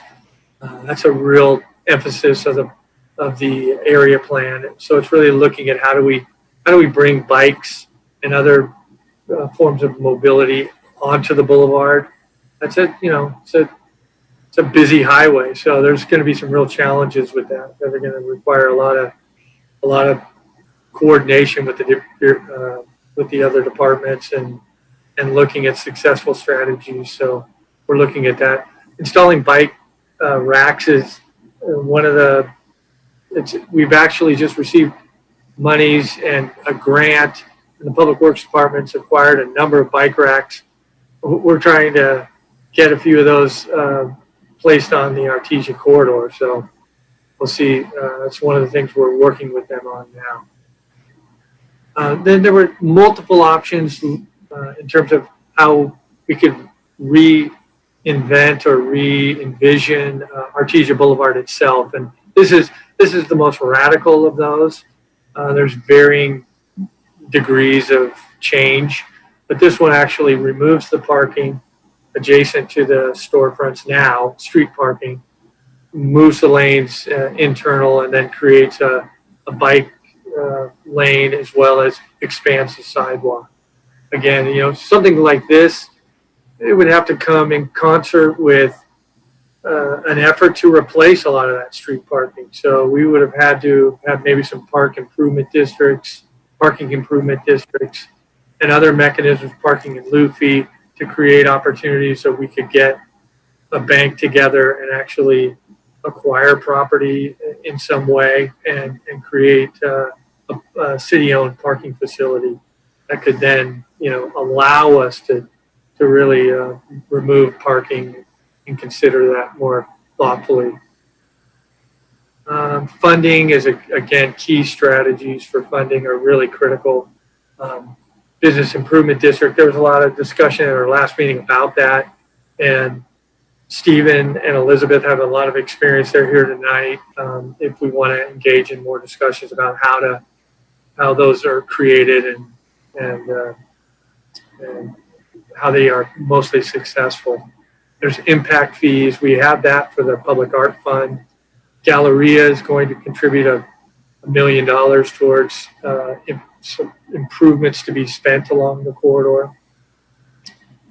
We talked about the parking, in lieu parking fees and potentially parking meter fees. Potential incentives. So we've got all palette of opportunities to incentivize development. Storefront improvement program, expedite permitting, reduce permitting fees, relax parking standards, implement in lieu parking fees. So there's a lot of different strategies. And then this is the implementation. And this is where we lay out all the implementation actions to achieve the various placemaking goals and mobility goals and funding goals. And this is the results of the survey that we asked the public to prioritize the implementation measures in the plan. And the top three were to initiate strategies to visually enhance the corridor and create a cohesive identity. So that was really a branding implementation measure. Revise zoning or approval processes to encourage new uses or improvements. So those are some of those incentives that would come back in the form of a zoning ordinance amendments to the Planning Commission. And then provide assistance or incentives for businesses. So that's like storefront improvement programs and other potential programs for funding improvements to the actual businesses.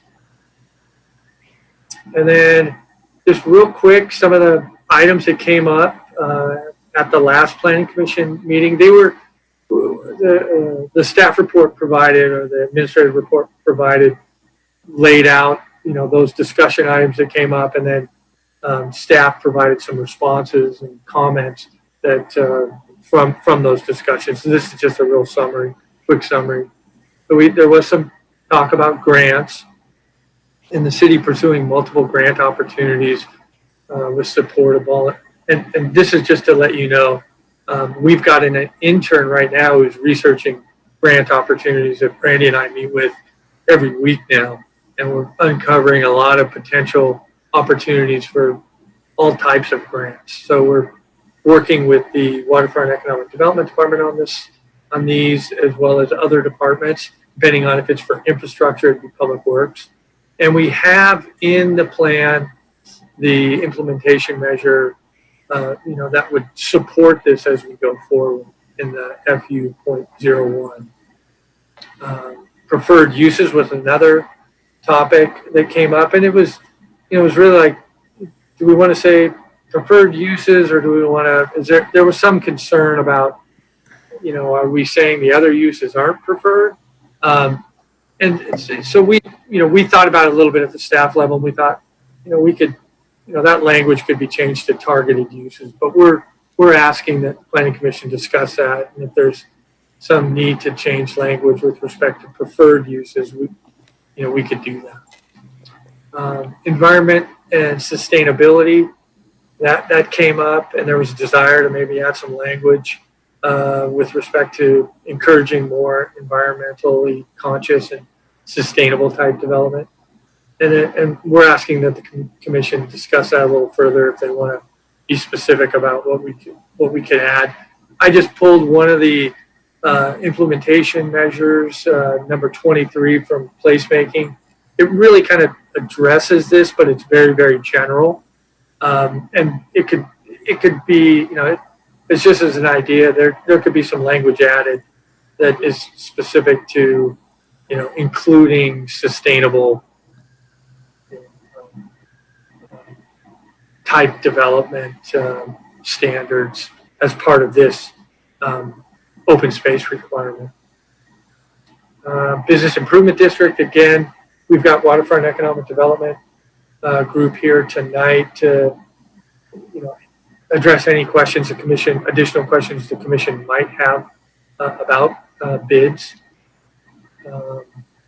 We do address it already in the Chapter 5 funding mechanisms, as well as in the implementation. There are specific sections that actually identify a bid, if there were to be one formed, as one of the responsible, let's say, agencies for marshaling some of these programs forward.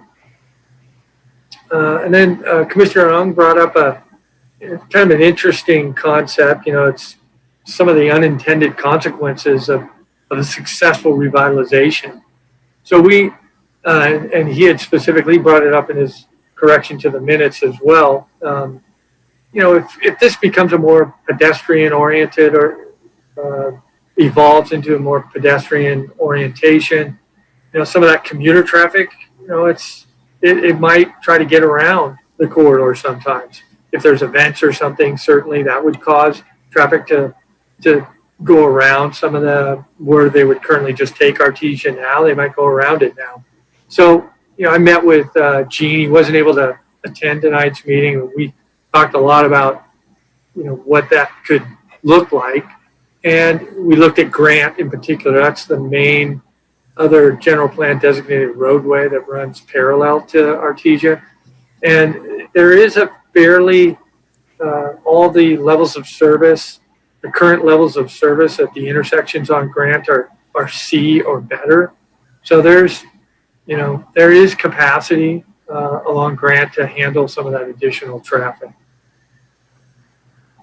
It wasn't raised at the last meeting, but another unintended consequences, we've talked a lot about relaxing parking, and are we then going to create a parking issue for some of the surrounding neighborhoods? And I know that's a significant concern for all, for anybody who would live certainly adjacent to the project area. So, it's important to note that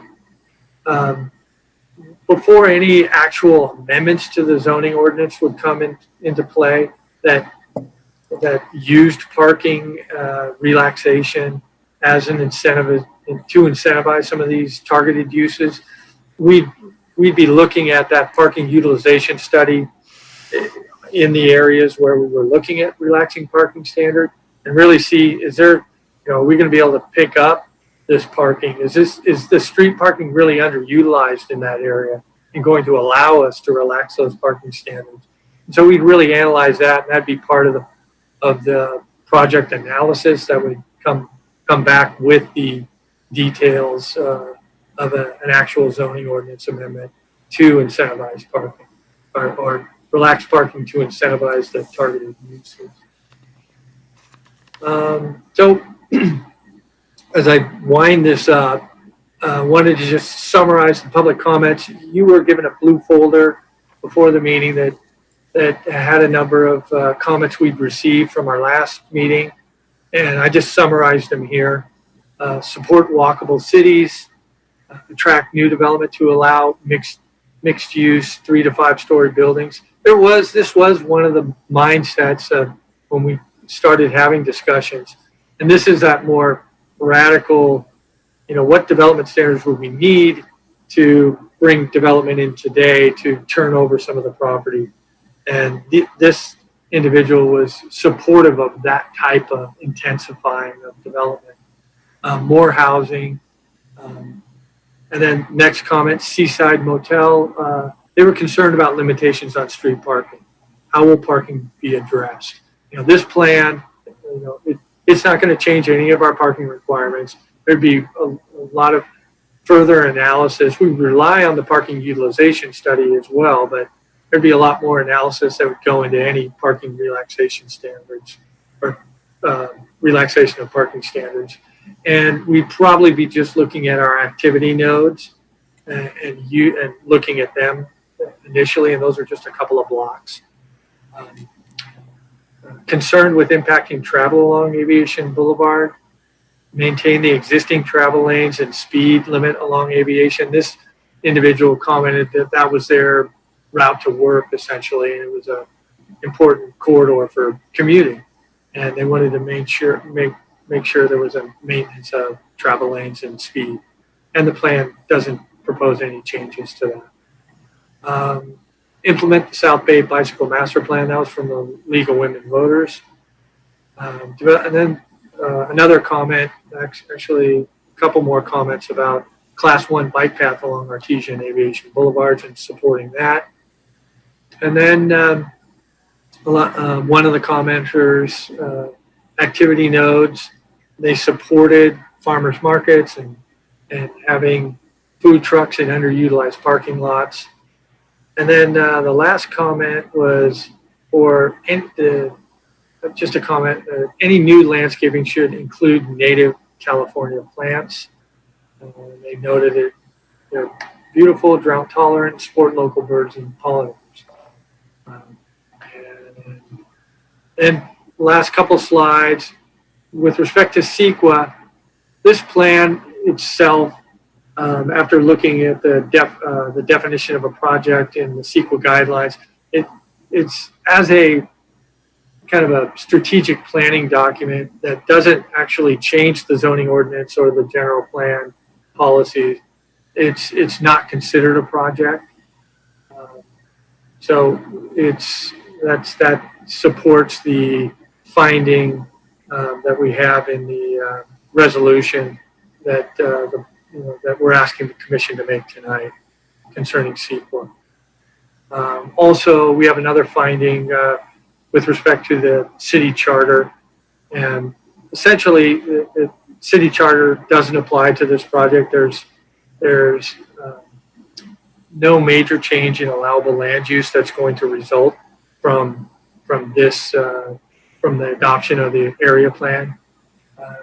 In order for the major change in allowable land use definition to be triggered, and then a resulting vote of the electorate in the city, there has to be a change in the general plan designation or the city zoning ordinance for this to be potentially triggered, and neither of those are occurring. So with that, we ask that the Planning Commission open the public hearing. I think you already did. Continue their discussion, or continue your discussion, ask additional questions, accept any additional public comments and input, then either confirm the draft ACAP as drafted, or any amendments that commissioners wish to propose, that you reach a consensus on those recommended edits, and then adopt the attached resolution recommending that the City Council approves the ACAP.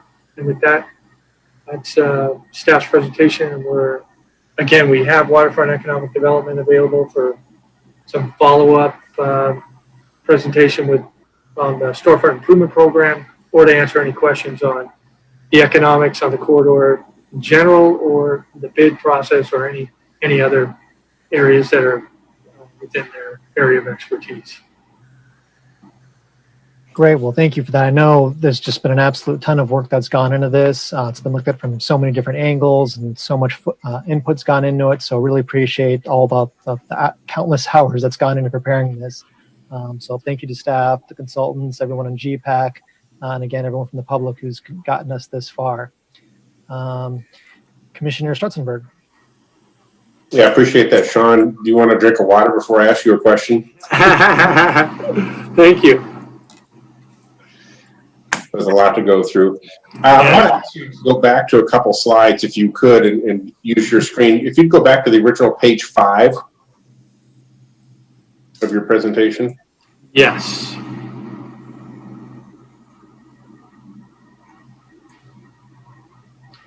Trying to scroll back here.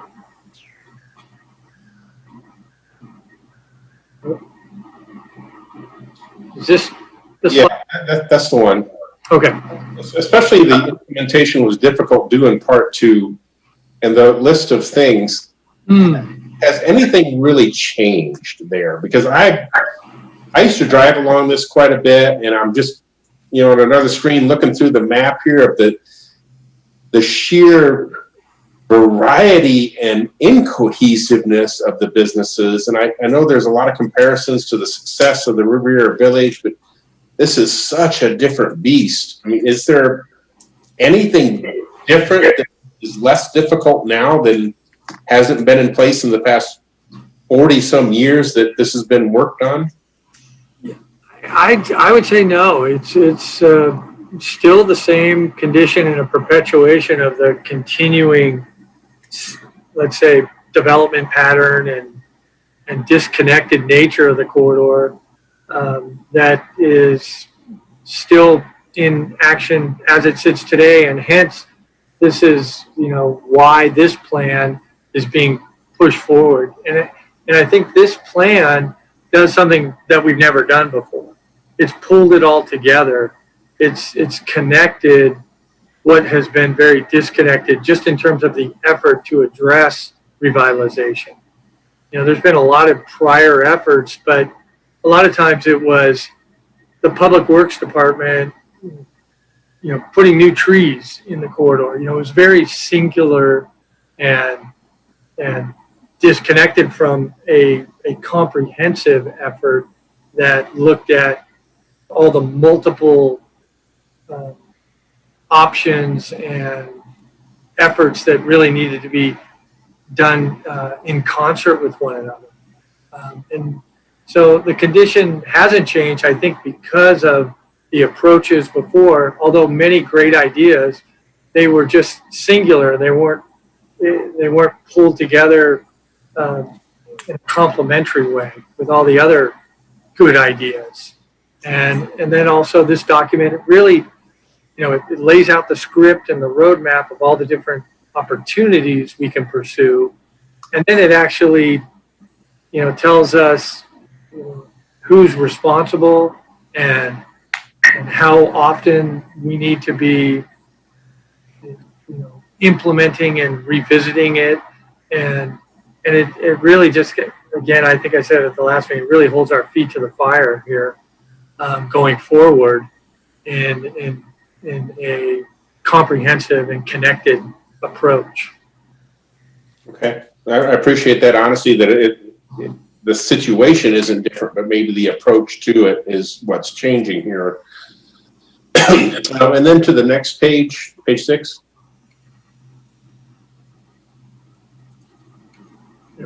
Just one point on here. 6 months ago, I would have, is this the one?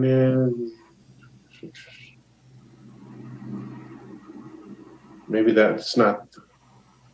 Yeah, the improved office space in the city. Yeah. 6 months ago, I would have absolutely agreed with we need more office space, but at this point, boy, that's a tough one to predict because the world has changed so much. It could go in the opposite direction, that we don't need office space anymore because so many people are working from home, and that may continue. Or it could go in the favor even more that, smaller type satellite offices are going to become more prevalent. The big example is REI built a huge campus up in Seattle for their new headquarters. Now they're just looking to sell it because they no longer believe that centralized big office space is the thing to do, and they're going to use more satellite type environment, and that could work well for this. But I just want to make that point that it's going back to the fact that this was put together in a very different world from where we're at now, and that world seemed to be more predictable, but I don't know that it necessarily was, but it definitely seems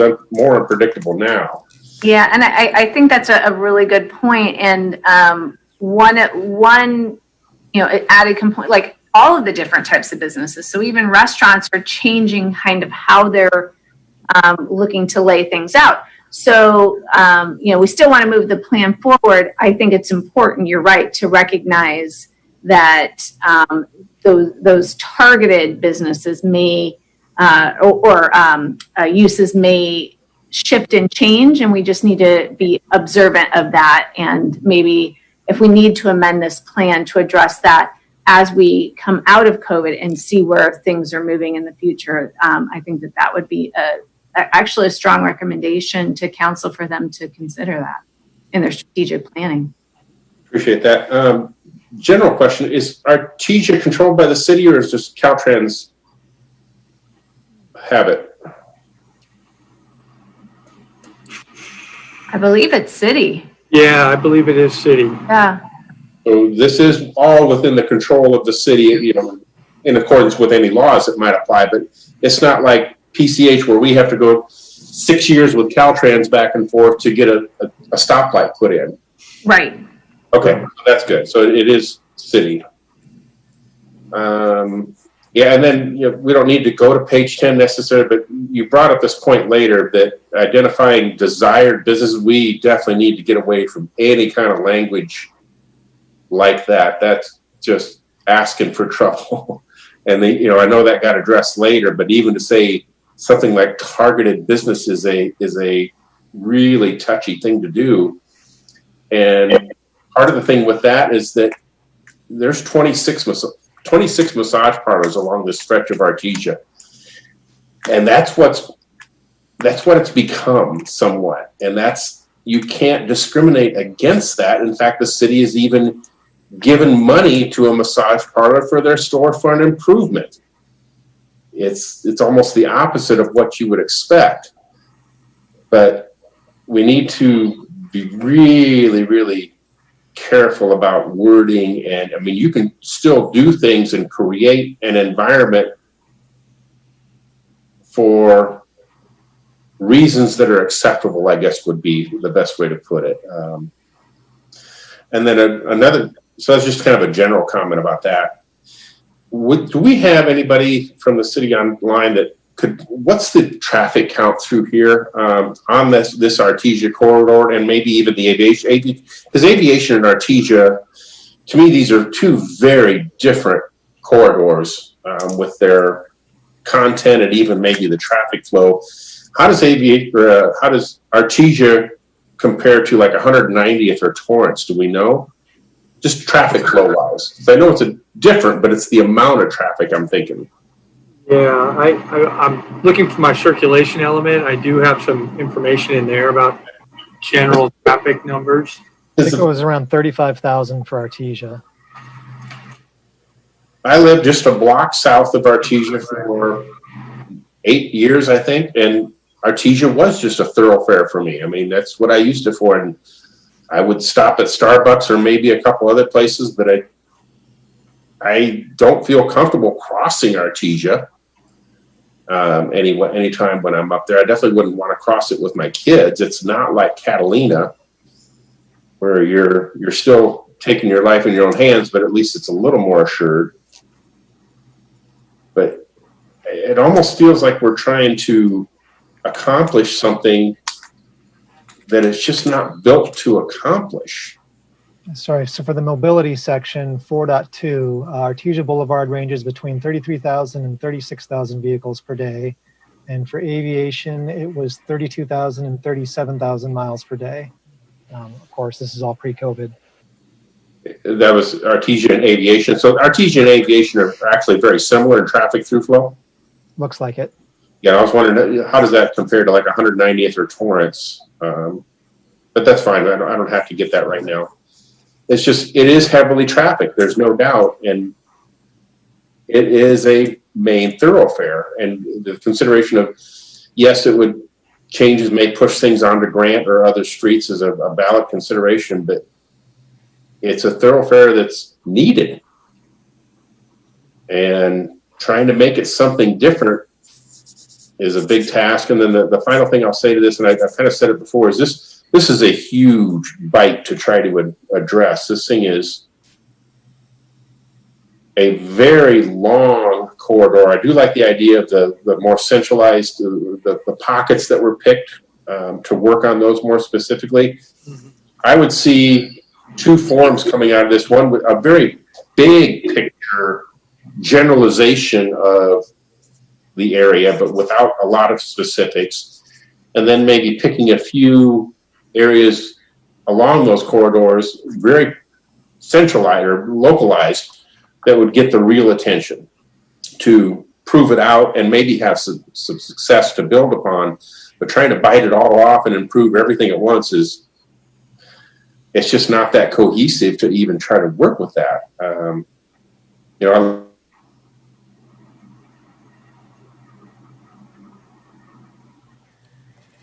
We may have lost Commissioner Strutzenberg.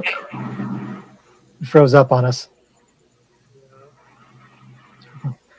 We'll give him a minute to come back. Yeah, I mean, I would agree with a lot of the points that are being made there. That the challenge I've seen with a lot of this is a lot of the photos in this, a lot of the places that it's being compared against. You look at the Riviera. Riviera doesn't have 35,000 cars a day driving down Catalina. 35 miles per hour, doesn't have multiple lanes. Out of curiosity, of any of the places that were studied for comparison purposes, do any of them have that traffic volume or that speed limit? We really had to shape this plan particular to Artesia and aviation. There's just in and of itself, the area plan, it's somewhat of a unique document in that it's not a zoning or general plan document. It's almost a strategic planning document for future development. So we really and we relied on the consultant. They for some other examples. I think our first request was, what can we build this off of? And what we received was a plan for Ventura. I think they have a corridor in Ventura, but it was similar in some volumes, but the document itself was more like a specific plan document that had very specific development standards and kind of do this but don't do this, and it was adopted more as I think it was an ordinance that was ultimately adopted. So it was like it sat inside the zoning ordinance. So that was a similar, I guess, area in terms of traffic and type of development, but a totally different document. It was to drive very specific development standards, whereas this one is more like a strategic plan and a script for looking at all different types of options for redeveloping or revitalizing the corridor. So not a lot of examples, though. No, it's hard. I mean, some of the photos are from State Street in Santa Barbara, which is one of my favorite places in the world. Yeah. And it's a great place for dining. But the new Artesia markets love the new place. Dining outside there or anywhere along Artesia, it's very loud. The traffic's flying by. It's not the same ambiance as you have of some of these slower moving streets or anything like that. So, but my take on that really is that we've got to think more outside the box. We've got to really be flexible with this and not tie ourselves to some particular vision. I know organic growth was something preferred, but organic growth has really only got us to where we are. And I think most people would agree that where we are isn't great. So we've got to think of, something more creative. And one of the not the good things, but something that's come out of COVID that we've seen is some of the flexibility and some of the creative ideas businesses have come up with. So using their back parking lots for dining areas, those are very quiet and secluded. You're still right there on Artesia, but now you've got this nice outdoor space. So it's, there's some interesting ways we can use space, not necessarily right on the major thoroughfare, but adjacent to it or things like that. So I love hearing some of these creative solutions that people are coming up with to deal with this modern world, because I think some of those might also be applicable to how we deal with the fact that Artesia is a major thoroughfare, and just pushing the traffic off to Grand or Manhattan Beach Boulevard through the neighborhood isn't necessarily going to make a lot of people happy. So what creative things we can do, and there's a lot of great things in this document that are very creative and great ways of using that. I want to try a lot of different stuff in here, but just something to keep in mind is that this isn't the Riviera, this isn't a lot of those places. Those solutions won't work. So giving the city and everyone else the flexibility to come up and use some of these different ideas and do things very differently than they're being done today, I think is what's going to give us something more important. I also just got a message from Commissioner Strutzenberg. His computer shut down, so hopefully he is dialing back in. But that's what I have there. But so that's kind of my thought. Is we can't just look at what we have. We've got to think more outside the box as to what we want and try and plan and design around that. And not all of it's going to be possible because of a lot of the physical constraints. But let's see what we can do. With that, any other commissioners have comments, or do we want to just start going through the various sections and making recommendations? Yes, Commissioner Hensley. Sure. I want to check maybe before we do that if there's any public comment or e-comment that we want to read. And I would also recommend not reading the blue folder items because there was a lot. So, but if there's any e-comment or public speakers, I'd like to hear from the public if that's okay. Should be at least 2. Currently, there are no other attendees online. However, there are e-comments, so Analyst Portelese can read those e-comments now. We have several. We have 3 e-comments as of this point. The first one is Christopher Maloney, which I believe also submitted a blue folder letter as well. And can everyone hear me? I just want to make sure. Sure. Yes? Okay, thank you. Okay, so first one is Christopher Maloney. Hello, Redondo Beach residents and businesses. Goals. Number 1, Class 1 bike path along Artesia and Aviation. A designated bike path with protective barriers to car traffic is always going to be the safest. It also requires less width of the street when done right. If we took out parking on one side of the street and cut 1 foot from each auto travel lane on that side of the street, we would have 10 feet for a 2-lane bike path on Artesia. This would require only repainting the street and finding ways to accommodate the need for reduced street parking. No destruction of the median would be required. Biking traffic will bring more people through the Artesia and Aviation corridor at a pace that allows them to stop and enjoy the businesses on the way to the beach and home again. With bike lanes, nearby residents like myself will be able to explore shops, get a book at the library, and bike to lunch, a leisure pace on a bicycle or walking. Class 1 bike lanes on Flagler and Ripley. Ripley is such a unique cut through the neighborhood and goes by 2 major schools. Ripley is also a natural route to the high school and Galleria. By removing parking on one side of the street, painting it green, putting up barriers, you could have an increased number of kids riding their bikes to school. Bike-safe streets are really not any safer than regular streets. Activity nodes at Flagler and Blossom. 2020 neighborhood attractions are farmers markets, breweries, hip, non-corporate coffee shops, non-corporate authentic ethnic food, food trucks, and open-air public spaces to enjoy those things. There are really good businesses along Artesia and Aviation. We just need to get them to be more pedestrian-oriented.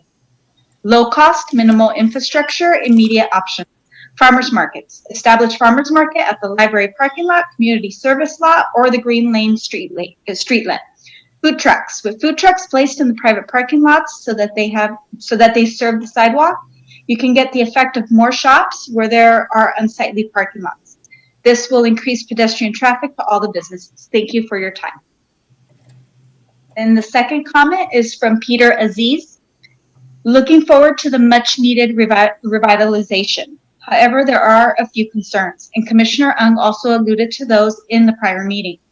How can we ensure that Grant Avenue does not in fact become the new high-speed thoroughfare of transportation, given the level of activity we'd hope to generate along Artesia? Also acknowledging issues of parking with serious consideration, not just for the businesses, but for the residents in the area.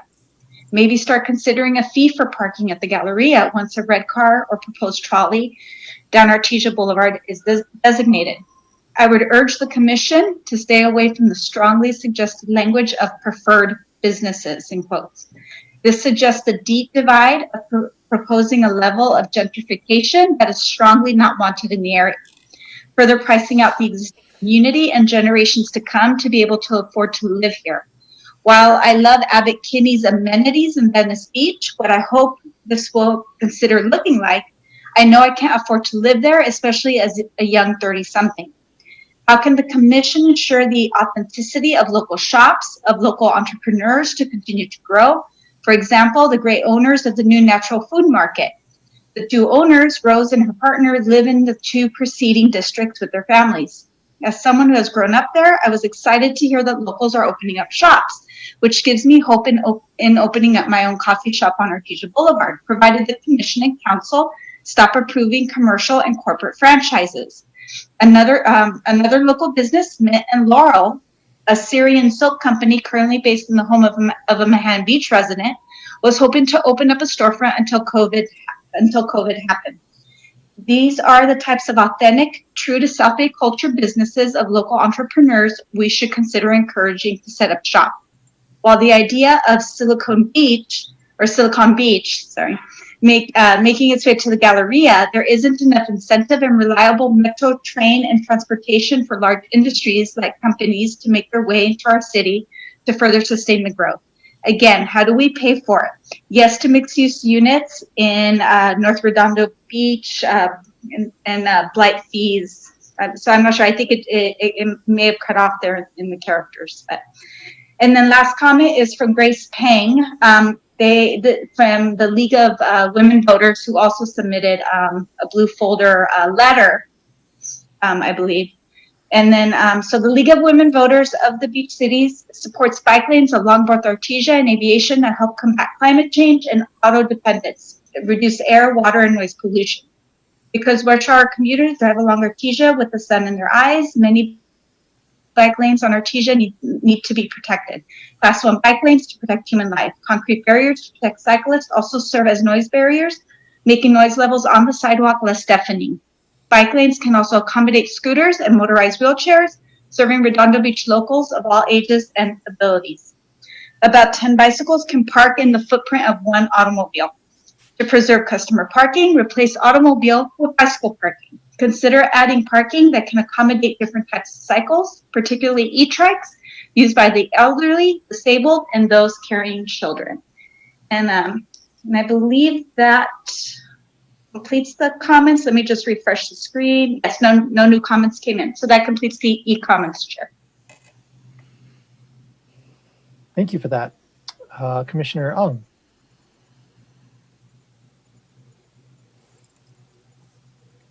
Do you have a question or comment, Commissioner Ung? Yeah, and you have to excuse me. I'm getting my late evening internet connectivity issues going on right now. But I had a question because it looked as though, you know, the first study was done in 2013, and it was called Artesia, you know, it sounded as though it was specific to Artesia Boulevard. And I was trying to look at this plan through the eyes of Aviation Boulevard.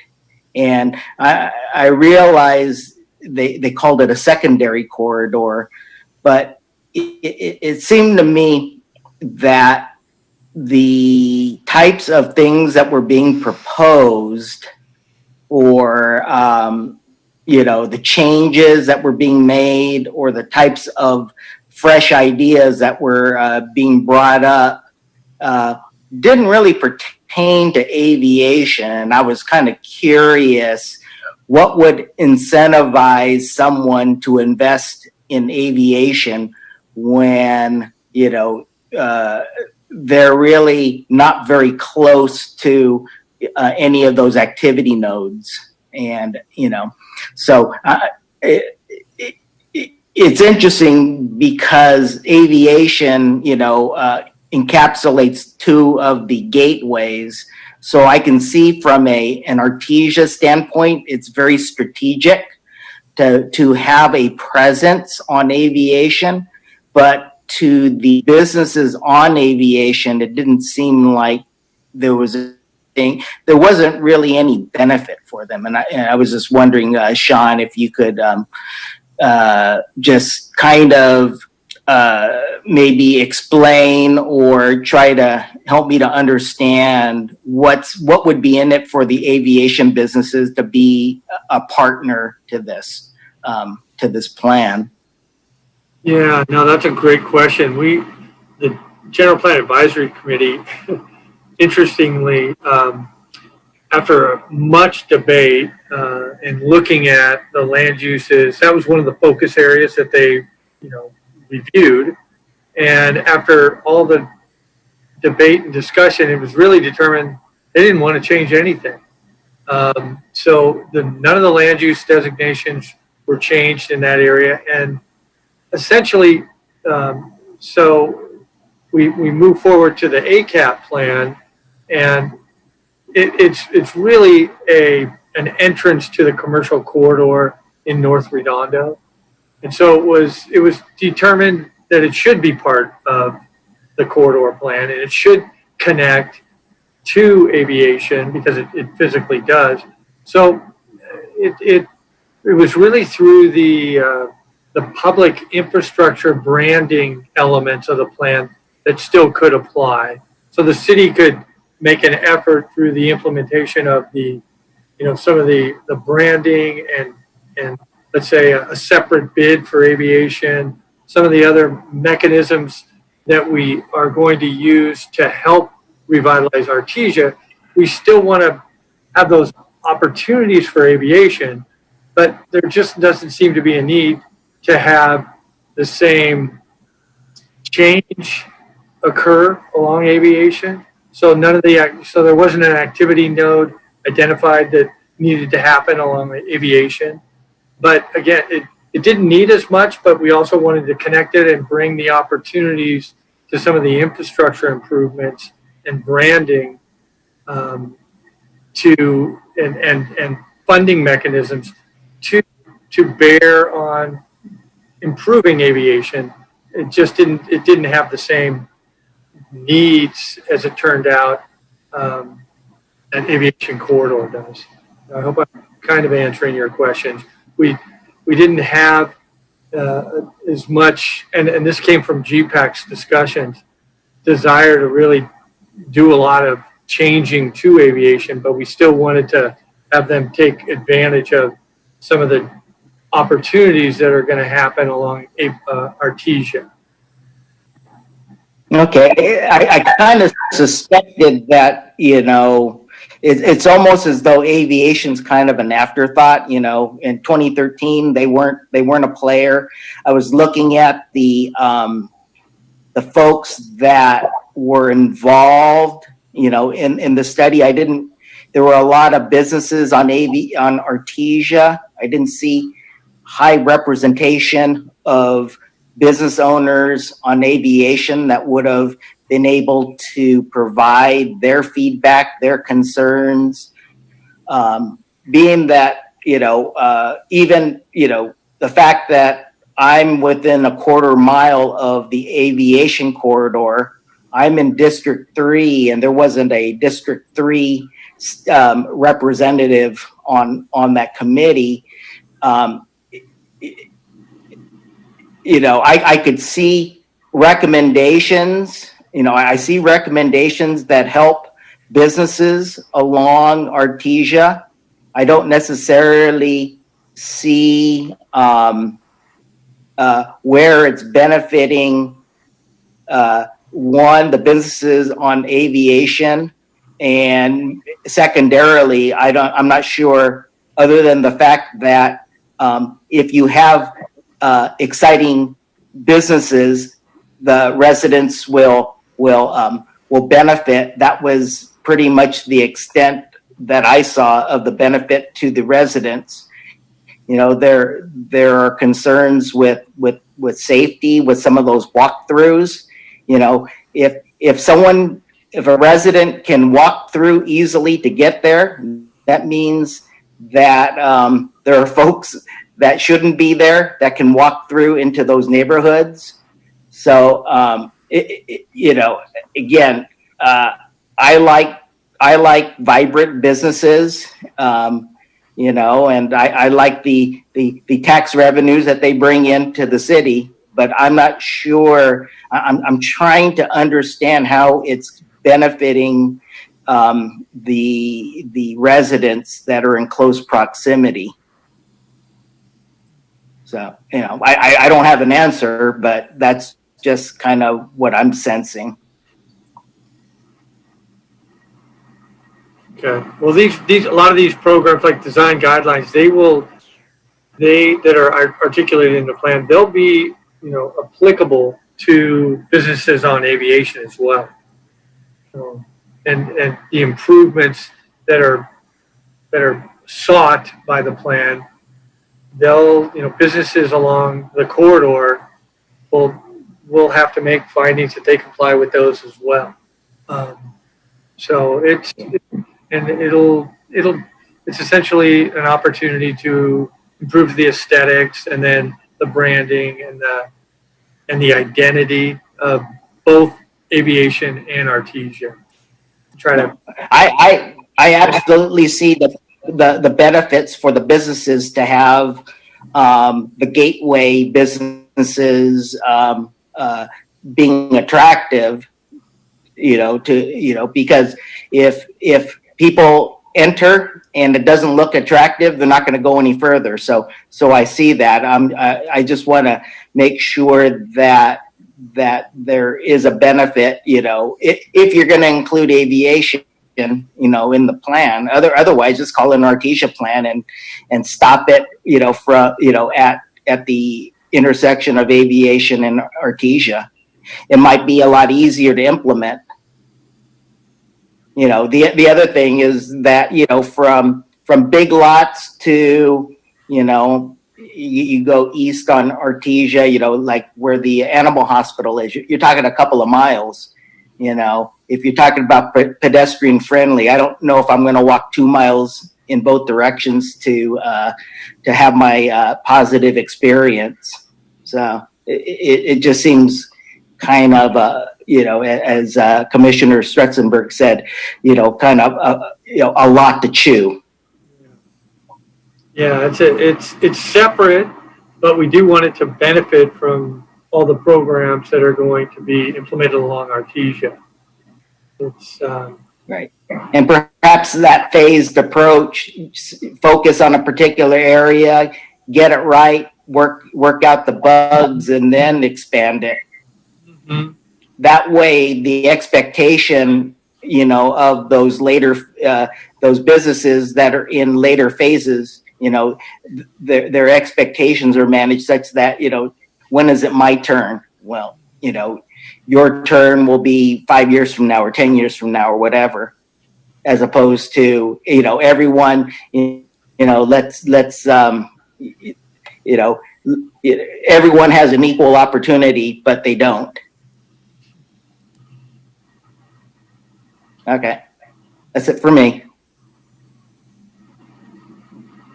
Great, thank you. Commissioner Stretzenberg. Yeah, kind of a big picture question here for staff. Why do we need to approve this? And essentially, does that mean we're adopting it? What's the mechanism going forward that we need to approve it versus, for example, just say receive and file and recommend that it be forwarded to City Council? That is what you're doing, is you're recommending. It's City Council that will adopt it. So what you'll have is recommending it, but it's recommending via resolution. Am I correct with that, John? Yes, that's correct. I'm looking at the resolution. It seemed like we were approving it. Recommending that we're recommending that you recommend approval to the city council of the ACAP. That you're recommending that the city council approve it. Yeah. Why do they need to approve it? What's the mechanism that has to? What is this doing when they approve it? It's not law or anything. It's just a reference document essentially. Right, but it's showing that they're supporting all of those different implementation, that they are acknowledging the planning and the concepts that go into it. So it's giving us that policy direction that yes, this is what they're interested in. Similar to like a strategic plan, like Sean had said, this where with strategic plan items, we'll work on those. We could work on those without them adopting a strategic plan. But when they do, we know that they've collectively looked at this, evaluated it, and these are the things that they are interested in us moving forward with for implementation down the road. But I would think they could do that through a receive and file as well. And I guess honestly speaking, I looked through this and I think it is already so out of date, and there's good things in here, no doubt. But to say we approve this, or to say that I would approve it, I wouldn't approve this and recommend it to a city council that I didn't like. I would take it as a receive and file and move it forward and use it as a reference document. But just to do any more than that, there's no way I would do that. There's too many issues with it. Well, keep in mind too, we can make recommendations of changes. If you want to start from scratch, that's probably a bit much, but this is our opportunity to modify it as we see fit. Yeah, and it's not that I'm going to try and modify. I would call it the ACAP. I don't know what you guys call that. I wouldn't try to even modify it. That would be a massive undertaking, and I don't know. That would take a lot for us to agree to modifications. I just still go back to it. It's got things that are way out of date with where we are now, just because of the way the world has changed, and it is such a big undertaking in too much detail. If it was a smaller area in detail, or if it was a bigger, for the scope that it's in with less detail, yeah, I could go along with that. But I wouldn't do anything with this other than, receive and file. It's a reference document. Are there particular policy areas though? So, there's a lot of individual policies and not necessarily action items, but specific policies that could be implemented from this document, kind of giving directive to all the various city departments and whatnot. Do we want to go through those possibly and just see which of those we think are worth implementing or that we want to modify or that may be outdated? We can go through chapter by chapter and look at it that way and try and at least go through and make recommendations. And if the majority of the commission thinks some of these sections don't apply because obviously the world has changed or they want to make modifications or whatever else, we can go through that section by section. What's the commission's, what would the commissioners like to see us do with this? I would just end with, the only thing I would do with this is receive and file and recommend that it be forwarded to city council. I'll mute myself after that. Commissioner Rodriguez. Yeah, I'm just curious, how long did it take for them, how many meetings and things like that, how many hours of discussion and things like that and feedback did it take for them to come up with this document? Does city staff know that? It was 2 dedicated meetings of the General Plan Advisory Committee and I'd say 2.5, I'd say, of the General Plan Advisory Committee. And then our community-wide meeting that we had. There's been specific survey issued to the to citizens of Redondo Beach City. Mm-hmm. Countless. The specific the contract that we entered into had very specific requirements that the city council adopted and approved, that they wanted, the area plan had to provide a lot of the detail that you see in the document.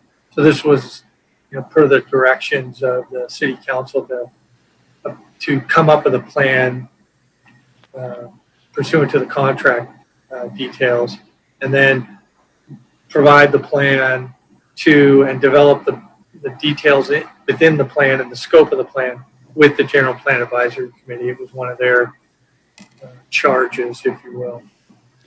So just so that I get an idea, it was probably 10, 20, 30 times the amount of time as our planning commission meeting here tonight. Oh gosh, yeah. Yeah. And just the scope of it, and as Rolf said, things are changing. Some people's feedback, hey, we don't want a Starbucks or a coffee tea bean. We want a mom and pop shop. We want office space. But if I'm a landlord and I try and rent office space and I can't rent it, I'm going to repurpose it. And so we can sort of ask for all the things that we want, but at the end of the day, it's going to be market and market rate that drives this kind of stuff. It's going to be the public and what is good for, 100 block on Artesia might not be good for the 100 block down near Chick-fil-A or down near stores and things like that. And so,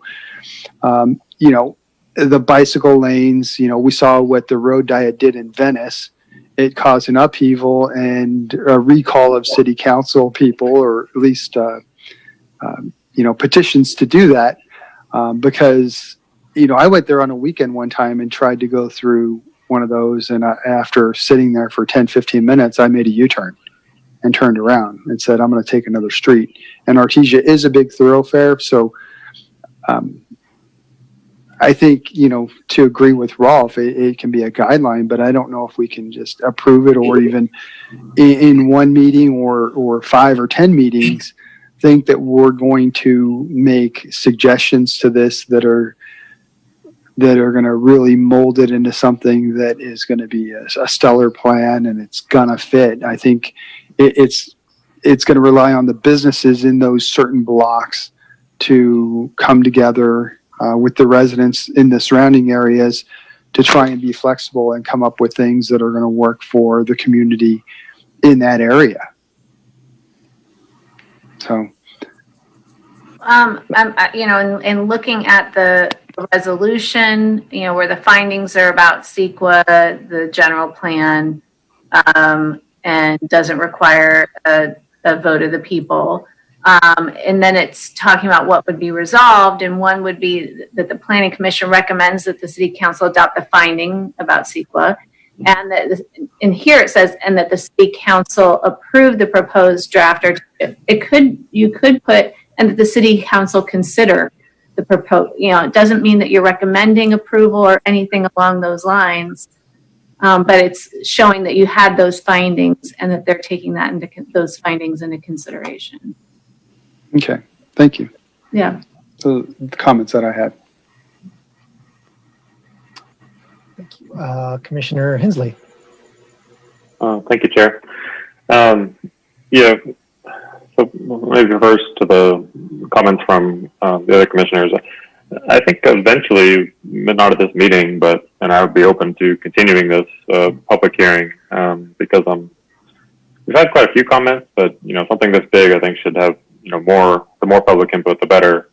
But I would be interested in trying to come to some consensus on recommendations. And if the first one is, COVID has changed everything, tread lightly, that would be a perfectly reasonable, first recommendation. But, I will say that, in my lifetime, we've had, 9/11 and the country has come back from that. We've had, the recession of 2008, which, everyone thought did change a lot of things and was really terrible, but, eventually things recover and COVID is here and it's caused a lot of pain, but it will, we will move past it and we will, be back and interested in trying to revitalize this area. So, I would like to get to something. I'm not sure I want to, spend time looking at each section, but maybe one suggestion I would have for the chair is maybe somebody could keep kind of notes or comments of what the commissioners say and see what we can try to find common ground on, and see what we could comment to the city council. And then again, even once this document is adopted by city council, what it really does, in my opinion, is just puts it on the strategic plan with some kind of specificity. And then from a strategic plan, you have a 3-year objective or a 10-year objective and a 6-month objective, and those are actionable items, right? Bring back design guideline or design changes of this area to blah blah blah. Bring back parking discussion about this or that or the other. So, bring to the Public Art Commission, how to find funding or whatever the actionable item is. That all comes from the strategic plan. But this is just kind of the first kick at it. But I'm generally supportive of what the GPAC did here with this document. It is big, it is a lot, but I agree with the making it. I think they call it like flex space is what the GPAC called it, but it's basically office and or restaurant and or retail and or whatever. All of them could be okay. It's just basically not residential on Artesia and aviation. So there is a lot of flexibility built into what they're proposing, and it does go with specific zoning changes that'll come later. But they just pulled out this plan as kind of a first step to keep it moving while they're waiting for the zoning changes to whatever they're waiting for on that. So those are my comments. I would like to I have my thoughts, and I'd like to try to talk it out, figure out some consensus. But yeah, so those are just kind of my general thoughts. And then I also wanted to just say thank you to Mr. Scully. He's a couple of slides, because when I read the resolution, I was really unsure of what exactly we were doing there and what exactly the findings were. So I want to thank you very much for adding that. It makes it much clearer of how we can make those findings. So that was a big help for me personally, because I had some of the same discomfort that I heard from some of the other commissioners of like, what exactly are we doing and approving here with this resolution? So anyway, I'm open to modifications. I'm open to edits. I'm open to kind of discussing a high level and then go deeper. And the last thing I'll say is, the commission, we could, if we wanted to, have a subcommittee of, 3 members or maybe 2, because there's only 6 of us here, to, talk offline in more detail, and we'll come back with some suggestion or recommendations. So anyway, those are my thoughts. That's what I'm thinking about that. And that's all for now. Thank you. Thank you. That's great feedback from everyone, engaging interest level of how you want to tackle this. And I think, a lot of this, GPAC struggled with some of the same challenges of coming to consensus on a lot of these issues. So this document reflects that, and a document kind of reflects the areas where they were able to come to consensus and some areas they weren't, and tried to identify that wherever possible, because in Redondo Beach, you can't put 10 people in a room and get them to agree on anything. So it is good to have these varying different opinions and options, and that key word I keep hearing come up is flexibility, because as has been pointed out, office space was hugely in demand before. We don't know what that's going to look like now. Things are definitely changing, and the key for us is to be flexible and however we handle it. I think it is worth going through this and putting our stamp on it. We're not saying this is, like everyone said, this isn't some formal plan where it's going to be adopted and implemented step X, Y, and Z, but it does give some guidelines. It is more like a strategic plan objective. And there are some things like looking at curb cuts for new businesses to avoid, interfering with the sidewalk, or, FAR changes for specific uses or things like that, which will have real impacts, whereas some of it's more really just high level policy. So, I guess a quick question for staff. If we did want to continue this to September, I heard we had ADUs coming up on the agenda. Do we have quite a few full agendas ahead of us, or no? I don't think so. I think the ADUs is the big one. We may end up having a small project or 2 if there are any that are ready and complete. But right now, I don't think that we have anything. Sean, do you know? No, there might be one other project that's getting ready. Yeah.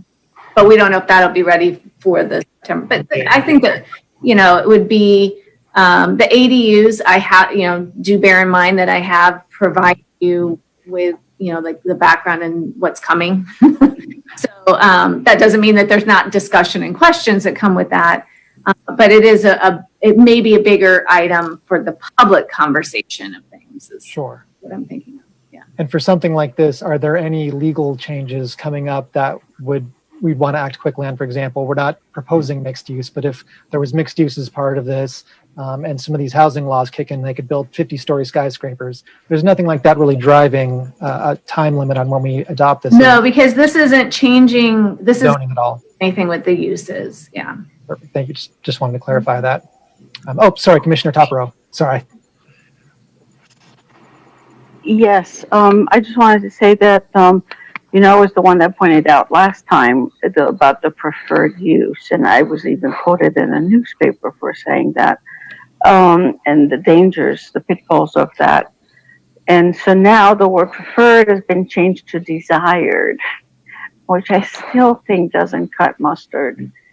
So that definitely has to be changed. You know, maybe no adjectives, or maybe viable, but preferred or desired shows a rift,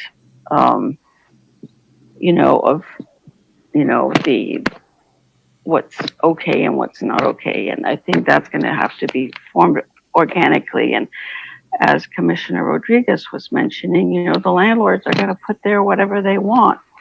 And as nice as the comments are, they're all, you know, quite a few of them are very idealistic. And, you know, it's great to have food trucks come into a parking lot, but, you know, in all these little parking lots, there's usually a little restaurant there.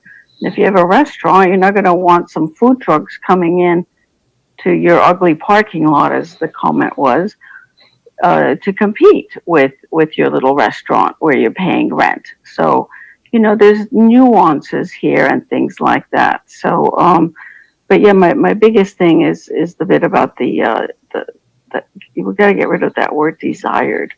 It's like preferable. It's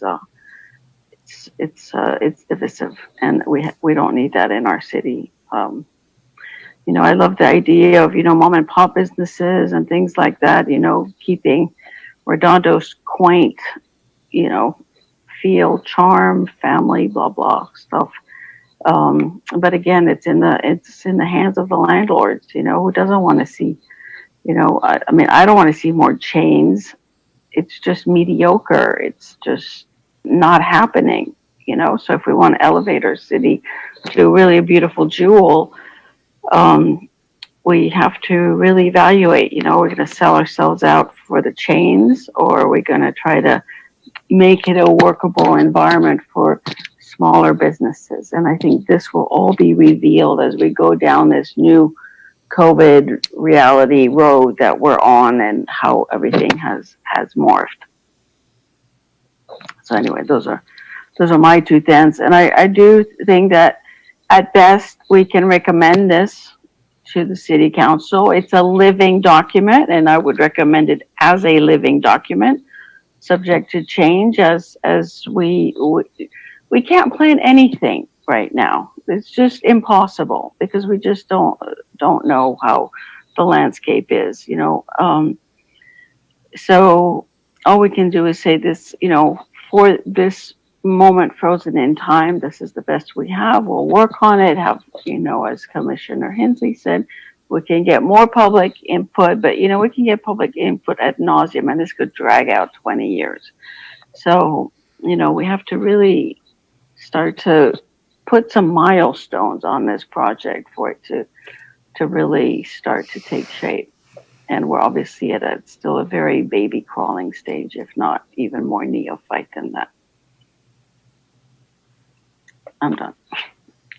Yeah, thank you. Now, I know this question of what do we call preferred or desired or whatnot, and obviously it's done all the time, because if this was a Tesla Gigafactory or an Amazon HQ, governments fall all over themselves giving incentives. So there's clearly a way we can do that, but getting that language right is going to be key, because we don't want to. Yeah. We need to get those words out. The desired has got to come out. The preferred was substituted by desired. Desired's got to go. It's got to go. Yeah. Anyway, that's what I'm thinking. we don't want to be biased against any particular businesses, even though we do that as well. I mean, you have to be 1,000 feet apart for massage parlors or tattoo shops or things like that. So there's certainly ways we can control what goes in this to a small extent, but we can't force any particular business because it is the landlord's decision ultimately. And so we've got to work with what we've got. Actually, I'm just wondering if we can do like some kind of a drive to really sit down with the landlords. You know, just like a meeting with landlords of the businesses. A lot of them don't live here. Yeah, and that's the problem. If That's you don't, the problem. Yeah, but you know, we should try at least to try to see who lives here and you know, make an effort to get to know them. You know, to make that personal contact. Otherwise, we're just going to get a empty corridor without a soul. And if we don't make those people connections with those landlords, no matter how far they live, then it's just going to be the bottom dollar, and we're going to just have a bunch of crap down that corridor. So that was actually a question I had for later on, but because we're talking about landlords, in the event that something like Prop 15 passes, what impact do staff think that would have on properties along the corridor? Does that shake things up? Does that drive everything out of business, particularly during these middle of a pandemic? A lot of people want to shake things up around Artesia with these absentee landlords who just don't care at all about the community or the city and are just collecting rent. What changes that? Does Prop 15 do that? Or does it bankrupt everyone? You know, Brandy, I'm not. I can't say I'm familiar with that. I don't know if Stephen or Elizabeth are, or how it would impact things. But, you know, certainly you're right. I mean, the landlords currently, like if they already own the property outright, and that's the issue I think that Waterfront Economic Development has seen is, you know, that they own the property, they're collecting rent. So why change things up? Why try to get, you know, a different tenant when you already have somebody who's paying rent? And then, you know, there's that upfront cost of having to fix something. Well, that's, so there is going to have to be some shift in, in that communication, and with their thinking, something has to trigger, and, you know, incentive wise, the GPAC wanted to do things a little more organically and see where Galleria lands and how that impacts, and really only look at, the smaller FAR increase. But that being said, it's, you're right. It's going to be up to those property owners on what they want to see. But we have seen a lot of property owners that are interested in doing new things along there. The issue is, we're stuck with what our parking regulations are. That really limits a lot of these developments, or projects from moving anywhere forward. And that's why that was one of the discussion items with the GPAC was, revisiting the parking standards. Like that's something that can incentivize some change versus, like forcing a hand of a property owner that, I'm not as familiar with that proposition. So to know what the impacts would be.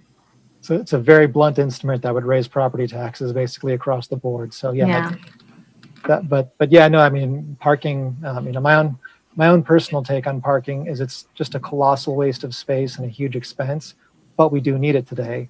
Eventually we won't, but right now it's critical in a lot of places. So it's trying to be as flexible as possible with it so that in the future we can repurpose it to something better, while at the same time not impacting areas by not having enough of it. So looking at creative ways of doing that to incentivize them, because we can offer some carrots. We don't really have a stick.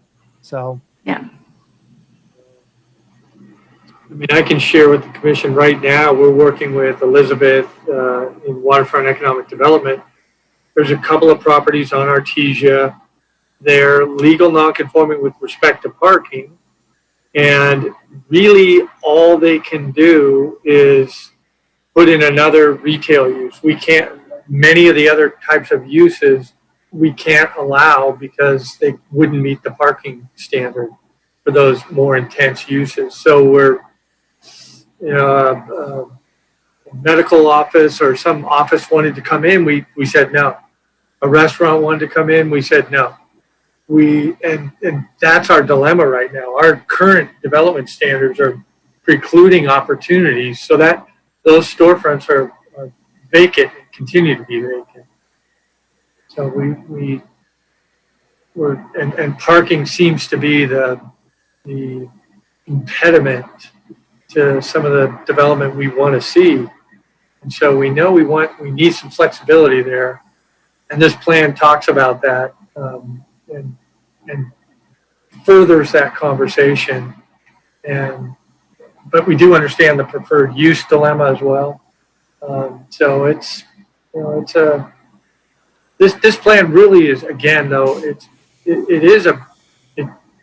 it's detailed, but it's also broadly detailed, if that makes sense. It provides enough detail to where we kind of understand the issue and what we want to see, but it doesn't require us to do it. And then it has multiple iterations of these detailed options. So, you know, everything going, then it's mapped out and it's documented so that we are required to revisit it and bring it, keep it alive and keep it moving. And also at the same time, it's comprehensive and connected, which has been one of the reasons why revitalization strategies have sometimes failed. Let's say they've just focused on doing something on the street in the right of way, and then the next one, after that is maybe some storefront improvement, and which is they're working together, but they're not connected. And this plan tries to bring it all together and then keep it on the front burner going forward. So, yeah, I think that holistic approach is important because you look at something like, for example, the bike lanes on Artesia, where you've got still all these curb cuts all over the place and driveways. I think you need to solve the driveway issue and the curb cuts before the bike path becomes, really successful. So things like that, looking at the holistic side. Sorry, Commissioner Hensley, is your hand up? Yeah, I put my hand back up. I just wanted to comment on the preferred uses part. I think my understanding of the preferred uses is like, if it's zoned for, X, any business that meets the zoning of X can be there. But if the city wants, for example, more restaurants, for restaurant uses, we could reduce the fees that we charge. We could reduce the parking requirements. So anything can go there, but it makes it more financially viable for businesses that we want to attract. So, I don't necessarily want to call out one business or another, but I don't have as much of a problem with that. I get the whole term part, but I guess I don't have as much problem with the goal. So I'd like to know, maybe staff could explain the goal if I misstated it, but what the other commissioners think of kind of the goal of trying to get certain things financially viable. Anything can go there, but some things that we want are more financially viable for people. And the other thing, as staff kind of said, is that if a landlord has a place and they're renting it out and they're not going to do anything, they're not. But there's so many places like the old hardware store on Artesia that's trying to sell, because they retired, they've been there 30 years, and it can't turn over because the requirements are so onerous currently. So to do nothing, there's revitalization that wants to happen, but it can't because of the current requirements. So, how can we help that? So, and the one comment I heard is about, a lot of these are carrots, but the one stick that I would at least be interested in discussing is an empty space or blighted, fee that some of the cities charge if, landlords just sit on empty space, that they start getting a fee. So there's a cost associated with doing nothing, where currently there's not. They can sit on it forever. So we want to have a stick. That's one that I see other cities implement, is having some sort of, empty store or blight fee or something that that may also be considered. So, Okay, those are my comments there. Thank you. I know that empty, that blight fee, something that came up a lot when Hagen was sitting empty. Is there anything we can do about that? Chronic nuisance properties or something similar? We do have nuisance abatement, procedures for keeping and maintaining the property. We do have. Right, but I don't think that we have anything with abandoned properties. Yeah. And with abandoned, if you had something where it's a vacant property and they might have to register the vacant property or do something along those lines, and they aren't doing that, then it's, after a certain time frame. I mean, I'm not familiar with the law here. We don't have one adopted in our municipality, but I've seen that in different places where they may, it may incentivize them to at least be recognizing it's a vacant property. They have to register that, annually and acknowledge that, and they have to, and per what Sean mentioned, no matter what, they have to keep the property up. So that's something that, you could consider as part of the, if you, do want to, even if it's just recommending that the city council consider this plan, and not recommending it one way or the other, you could say, what are the things that you want them to think about? One would be that, having, for implementation to add, addressing vacant versus abandoned properties. Okay, thank you. So can I just check with the city clerk? Do we have someone that called in for this topic? Or Actually, we do have another member of the public that did just sign in. It's unclear whether or not this person wanted to speak on this particular item. I can ask them to either put their hand up or press *9 on their phone if they're just phoning in to see if they wanted to speak on this item. Or I can unmute and I can ask over the. Doesn't appear Ms. so. I Osborne. can't tell. Yes. Okay. Why don't I go ahead then and unmute and then I will Okay. ask, okay?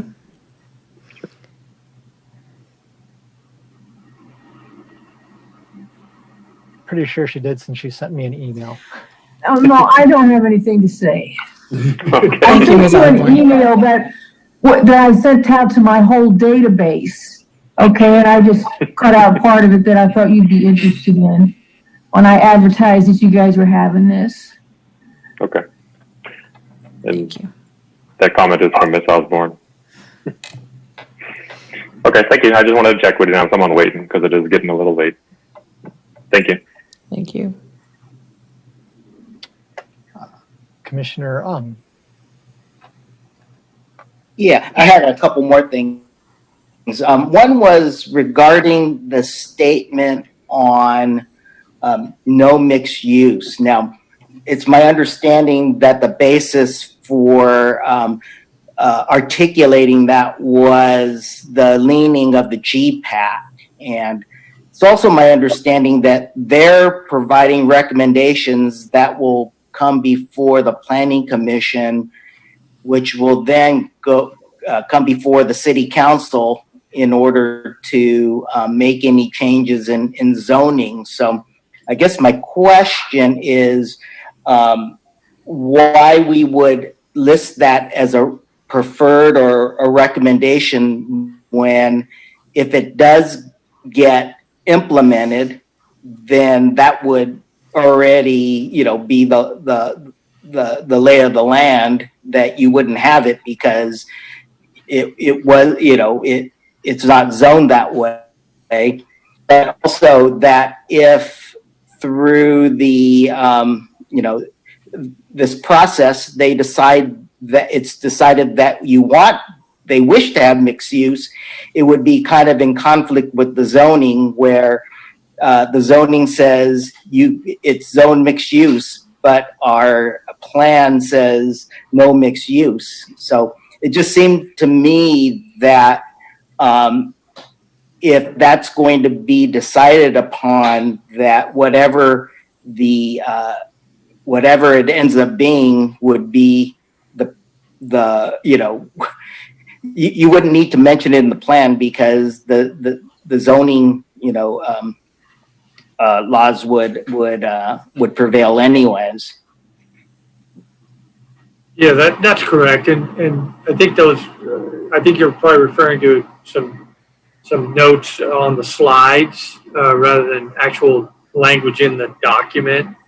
And that was just for context in the discussions that occurred around land uses in general on the boulevard or in the corridors. The corridor, the area plan doesn't at all, other than where we mention the targeted uses, it doesn't have any direct, correlation to the actual land use designations in the corridor. Okay. Yeah, I just want. Yeah. Okay, I just wanted to make sure that whatever is in the plan, we don't make any mention of one's preference toward a particular zoning type. If since it's independent of whatever it's going to be zoned. The second one is in relation to that preferred and targeted, discussion, and I'm in agreement with many of the commissioners who voiced that it's going to be whoever owns that land, and it seems as though if someone is willing to sell, let's say in one of those activity nodes, and obviously they're going to sell it to high bidder, and typically, when we say we don't want, big chains, unfortunately, the big chains tend to have the deepest pockets. And, especially when it comes to restaurants and things where you have a lot of costs of modifying your decor and all your stuff, the big boys tend to have deeper pockets. And I just want to make sure that, I think a lot of the recommendations in terms of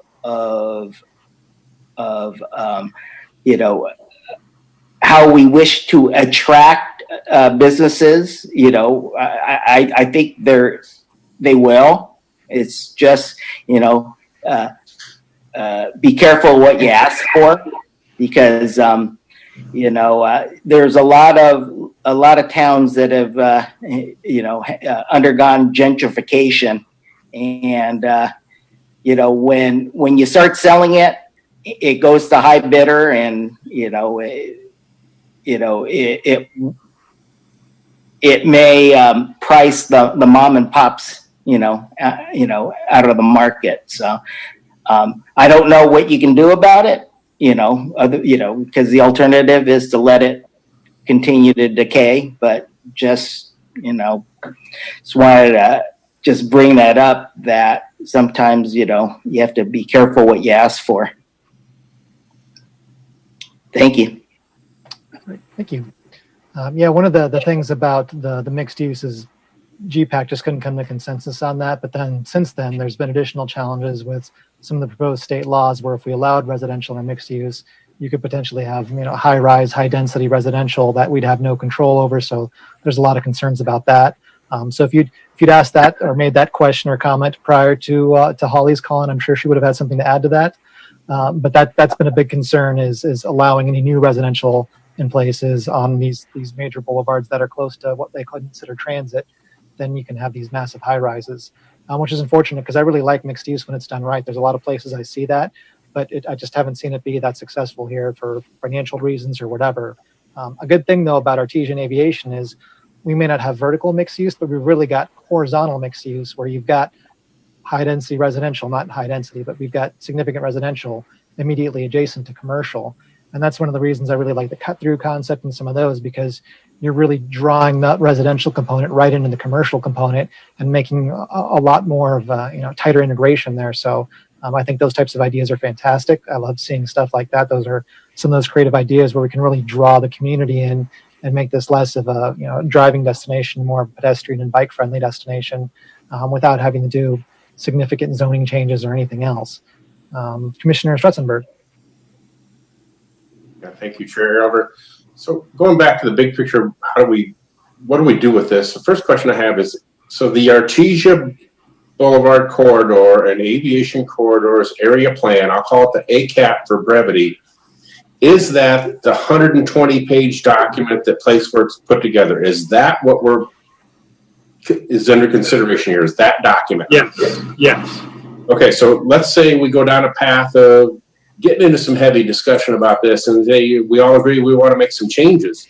Does it have to go back to PlaceWorks, and is there money for that, and how long does that take? And They would, we would provide the edits to them, and we'd work on it jointly with them. And there's some expectation that edits are incorporated into our contract. That's what I would be saying anyway. And we would, I don't perceive any changes that you come up with, but I don't know this, but would be of the significance that they'd be, a huge cost or a significant cost that we wouldn't already have covered under the budget. But that would be the process, Sean, is it would, yes, we'd come up with our recommendations, our changes maybe, and come to consensus on those and vote that through. And then it would go back to them and then come back to us. No, I think what it would be is they would take your recommendations, we would take those to city council, and then whatever city council of those recommendations wants to incorporate, then we would incorporate those into the document. Yeah, that's okay. And then, so further down, I'm going back to the resolution here. The key things that if let's say we went to a path of receive and file for this and passing it on to recommending that city council consider it, and receive and file, considered, I guess, is enough. Then do we still have to do the CEQA finding if it's only a receive and file? I mean, technically, since it's not a project, we don't even have to make the finding. It's kind of a belts and suspenders. Okay, because there's three parts to the findings. Part A of the findings is the CEQA. That it's not a CEQA document. It's fine. Item B is that it's consistent with the general plan. I'll be honest, I haven't even touched looking at this to see if it's all consistent with the general plan. That would take me on. I think Doug made a great point that the hours that went into this is overwhelming compared to what we're at right now. And I agree it doesn't require a vote of the people, but that's why I still think just the correct thing and the proper and the appropriate thing to do with this is receive and file and forward to city council. And I think maybe one of the key comments that we've all come together on has been that we got to get away from any language about preferential or preferred or targeted, that kind of thing. But beyond that, I just don't see us even, I hate to feel like I'm punting on this, but sometimes it's 4th and 20 and the right thing to do is to punt. So, technically you could do that. This is a major component. It was a major change to the scope of work to do this plan. And part of that scope of work was to bring this to the Planning Commission for them to make the recommendation to council. Now, that being said, you could go the route that you're recommending or you're suggesting, and that still gets it to city council because we would have your motion and voted on to forward that to them, and we'd have that reflected in the minutes. It wouldn't reflect some of these other findings and the background and history in there, but we can provide that information to them. We just wanted to provide you this opportunity because this is kind of a standard practice on something of this magnitude of a plan. Yeah, and I feel like we're not giving it the attention that it deserves because this is so massive and a lot went into this. But yet there's just so much here for us to say that we approve it. I think that if you do choose to go that route, in addition to the recommendation about preferred, the caution that you would want them to consider about preferred would be also the bigger issue that I think most of you have discussed is for them to recognize in their consideration of this, the changes due to COVID. So I think that that would be appropriate for them, because council can make a different, decision on how they want to address that. They know what they want to do with this document, probably more than any of us, because they're the ones that approved that scope of work. So that is a possibility if you wanted to go that route. It's not as firm or as convicted as a resolution, but you could make that motion and it moves it forward. We'd have the documentation of it of the vote on it in the minutes. Yeah, I think that's at least what I would propose to the rest of the commissioners here tonight, is that we do that route and maybe attach a few of the key things, such as the language about targeted and so forth. And I think on Sean's prior presentation, there was something on there about really encouraging somehow a bid to form on Artesia, even in a certain area of Artesia. I think that was a key thing, because that's why a big part of why the Riviera Village is successful, because their bid was grown organically and they're making it happen. And it takes that. You got to have the buy-in. And if they're not willing to do that, if they can't get there, I don't think we can force this upon them. So that's where I would stand with it, is receive and file forward to City Council with a couple of the key recommendations that we've come to on this.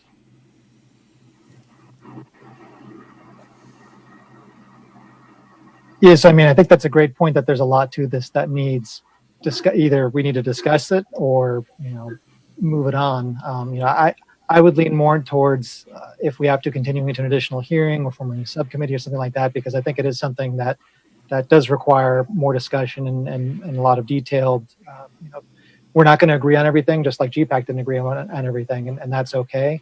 I also think it's important that any modifications we suggest don't necessarily override GPAC. We just give them to council to be considered, because I know GPAC spent an inordinate amount of time on this as well, as along with staff and everyone else. So I don't know that we necessarily know more or better than they do, but we may have different suggestions. And I think City Council should obviously see both of those and that type of deal. But I think it is important that we give our feedback on some of this. For example, one of the things I look at in here is the FAR increase from 0.5 to 0.6.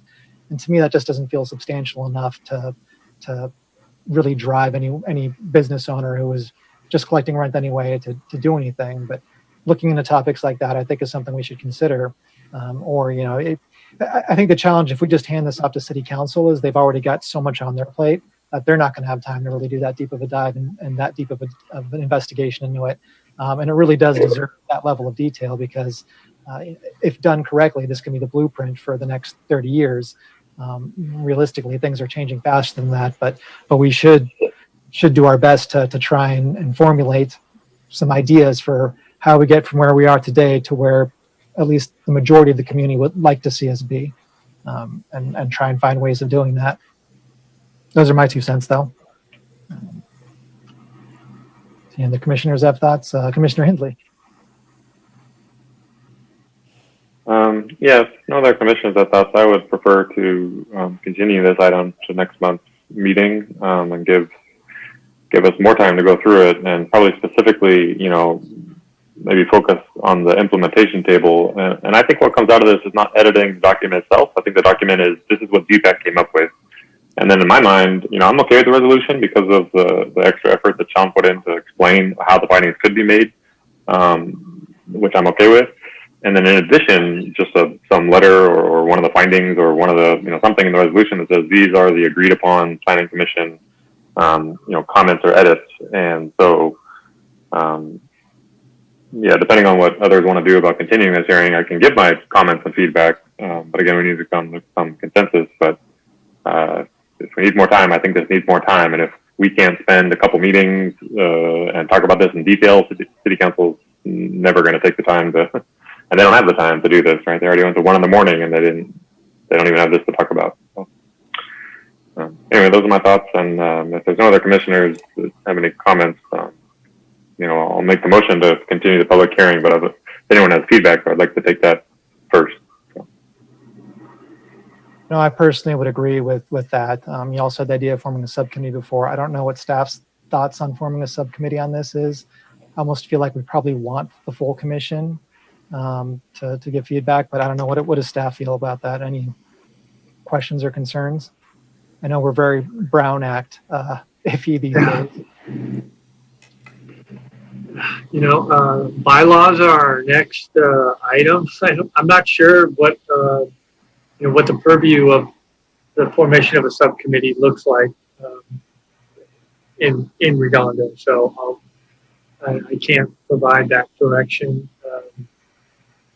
Randy, you might be able to navigate. I haven't looked at the bylaws to look for that particular item. It's something we could look at, but I know that there were a lot of comments that you raised tonight or questions that Sean took notes on. I think it would be, maybe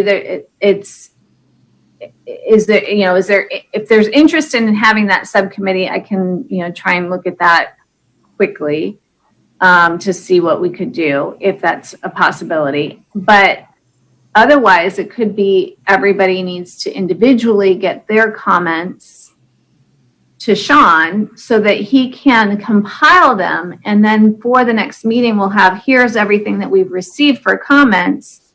What do we agree on? What don't we agree on? And there may be some that everybody has the same idea or thought or concern that makes it even easier. But that's one alternative. When you have, to that point, because even though Commissioner Glad is not, she's not going to be able to join. So it really would end up being two people. Do you feel that those two people are going to capture everybody's ideas? They're not going to be able to communicate with them. So it may be more beneficial for everybody to get their individual, here are my thoughts on what that I want to see City Council consider and get those to Sean. That's a great point. It's interesting that we're at this point. This is, I think, I know it's the exact same place we've been with GPAC many times, and how we break through is exactly what Randy just described. Is we say, look, get your comments. We would submit them to the chairman and for GPAC. He would compile those comments and make a determination, and then on some of the comments, outline those and then bring them back to the committee for, their consideration item by item. And we've done that. And sometimes it's been with staff, submit them into staff. We'll lay out all those comments and then walk the group through a consensus, building exercise on each item. And it's worked. It's how we got the document to where we did. So and I'm certainly comfortable with that approach. Obviously, I'd want you to get the comments, not me, for Brown Act purposes. But right. Go through something like the implementation table and give feedback on the various options or something like that. Just my 2 cents, though. Commissioner Stutzenberg, did you have your hand up? Sorry. Yeah, I went ahead and looked forward with the bylaws and what it says about ad hoc committees. The commission may vote to create such ad hoc committees as the commission members may deem appropriate, and that's it. And there's a lot more to it than that. So it's, yes, we can do it, but then there would be, what are all the other things that need to happen with that? I don't think that would be the best route for us to go. If we're going to do this, we do it as an entire group. Yeah, because I don't know that with that, the point is that those two individuals could speak with each other. They're not going to be able to speak with the other commissioners. Yeah, it's just Brown Act buddies at that point. Mm-hmm. Yeah. So there seems to be consensus for us at this point, and correct me if I'm wrong, other commissioners, to continue this hearing, give our feedback to Sean in the meantime, and then at the next hearing, kind of go through that and try and come to consensus where possible, and where we can't, leave it as is. I did like Commissioner Hensley's idea of submitting the document basically as is, along with another document saying these are the modifications we would suggest, if I captured that correctly. But how does the rest of the commission feel about that, Commissioner Hensley? I was just going to be in support of what staff recommended. I think that's fine. Everyone makes their own comments, and then the only thing I would ask is if maybe we can get our comments in like a week before the September meeting so they can be published with actual agenda rather than come out day of as a blue folder item. Give us more time to just look them over and stuff. So if we're going to go that route, which I'm good with, just one question on the mechanism is if I do that, do I make a motion to continue the public hearing and then make a referral? Or there's no referral, right? Just talking to other commissioners to say, hey, get your comments in to Sean, right? Is that so? There would be no other motion or activity besides a motion to continue the public hearing, right? You could say motion to continue the public hearing for the commissioners to get their individual comments to the planning manager. Okay. In advance of the next hearing date. Okay, let me... Just so it gives that direction of what you're looking for. Yeah, sure. Yeah, so let me just make the motion and then we'll see where we are. Do we know a date for the next month's hearing? It's September 17th. Okay, so I'll make a motion to continue this public hearing to the September Planning Commission meeting and to request all current commissioners to submit their feedback comments to the planning director? Manager. Planning manager by September 10th. And Commissioner Topero, I think you have your hand up. Or is that? Is it down? It's okay. Okay, sorry. So we have a motion. Is there a second?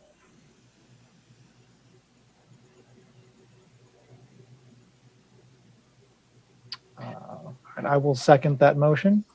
And we will do a roll call vote. Commissioner Hensley. Yes. Commissioner Rodriguez. Yes. Commissioner Topero. Yes. Commissioner Yes. Commissioner Strutzenberg. No. And I will vote yes. So the motion passes. So we will continue this discussion at the next meeting for anyone watching online. There's still plenty of time to get your feedback and comments in. Earlier is better, but we will continue this discussion and we'll see anyone who's interested next month. Okay. That brings us to items continued from previous agendas. Oh, sorry, Commissioner Topero. Yeah, I do want to say, I don't know if this is possible, but is there a way to do a small poll of the businesses before the meeting? I don't know, I'm sure we have contact information for them. And just try to get them more engaged in the process. The businesses or the property owners? Yeah, I guess kind of both. The property owners and the businesses, because, if this is their property, no matter where they are, I mean, they could be living, in Boca Raton or, the Caribbean, it's still going to affect their income. So you would think that maybe, they'll start to engage with the carrot that there might be more money coming out of their investment. I don't know, but I'm just wondering, is there a way to do just a short poll, like even like a Survey Monkey or something like that? We have conducted multiple surveys on the plan with the we had the community meeting. Yeah, not the community. No, just actually targeted the we also presented to the NRBBA which are the businesses in that area. So, this information we have made sure is available to those businesses. But, I can, reach out to Stephen and Elizabeth are on that. Maybe that's something that they can at least reach out to them and see if they have any input and remind them that they can provide public comment.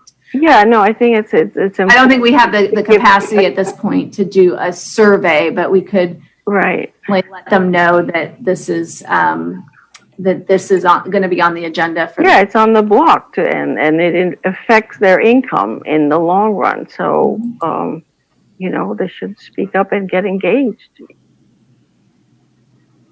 So anyway, my 2 cents. Commissioner Hensley. Yeah, Commissioner Topper, maybe to get some of the information you're looking for, maybe a referral to staff to just bring back next month, maybe just a summary of the past outreach to the business owners and businesses on Artesia and their feedback. This has been going on at different iterations for lots of years, so maybe just a summary of what the outreach and feedback has been. Maybe I'm not looking for what has been. This is a very, like I said, this is a living document. So I'm interested in keeping it fresh. Okay. And that's why I think tapping into the landlords is kind of important at this point because they're looking at their bottom line for sure. Yeah. And we may get some kind of influx of possible interest. Okay. And they may even want to seed some money because they want to see their properties do well. I mean, think big, have a vision.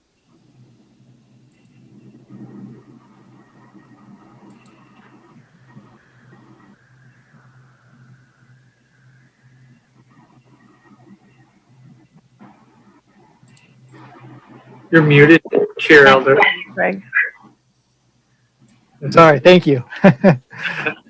Any other comments?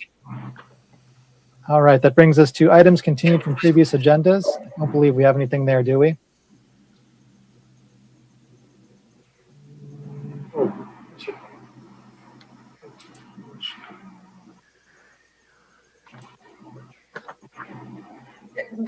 Chair, no, sorry, nothing continued from previous.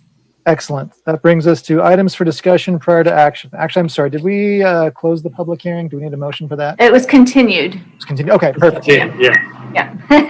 Make sure I do that right. Sorry, it's getting late. Right, it is. Items for discussion prior to action. We have a discussion and consideration of amendments to the Planning Commission bylaws. Recommendation is to review and discuss amendments to the Planning Commission bylaws and adopt a resolution by title only approving the amendments to the Planning Commission bylaws. There's staff. Just something really brief, in the staff report, this is mainly, we now have the new Legistar agenda software and to really integrate the Planning Commission agenda into the format that they have. It's basically these amendments to the bylaws are just rearranging that agenda. So it keeps all the same items, just may rename them and reorder them in line with what we have for City Council and what's in the Legistar system. That being said, there were a couple of cleanup items, just the reference to, it was chairperson and vice chair. Per the ordinance, it's actually chairperson and secretary. Well, then if that's secretary, then we have to make sure that we're referring to the liaison as the recording secretary. So it's just doing those little cleanup items. Staff recommends that the Planning Commission adopt the resolution approving the amended bylaws, and the amendments have to be adopted by resolution. Great, thank you. Commissioner Strutzenberg. Yeah, question on that. So does the secretary still act as the chairperson should the chairperson not be present? Yes, it's the same function. It was just making sure that the title is in line with what the ordinance is. Okay, and then there was one other thing I picked up. Let me get back to the very top here. Under Section 1 or Article 3 members and Section 1 appointments, The second to last paragraph says no commissioner shall serve more than 2 consecutive terms. That should actually be full terms to be in accordance with the municipal code. 2 consecutive terms has a very different meaning than 2 full terms. I don't think we just don't want anything in here that contradicts. And then along with that, do we need to add something, a general statement like a lot of contracts have, that should any part of this be found to be in conflict with the municipal code would be the overruling, or is that just a given? I think that's a given. Okay. That's the actual law versus your bylaws of what you're doing for implementation. Okay, so again, I would just suggest we clean up that one, change the word consecutive to full, because that's how the city code is written.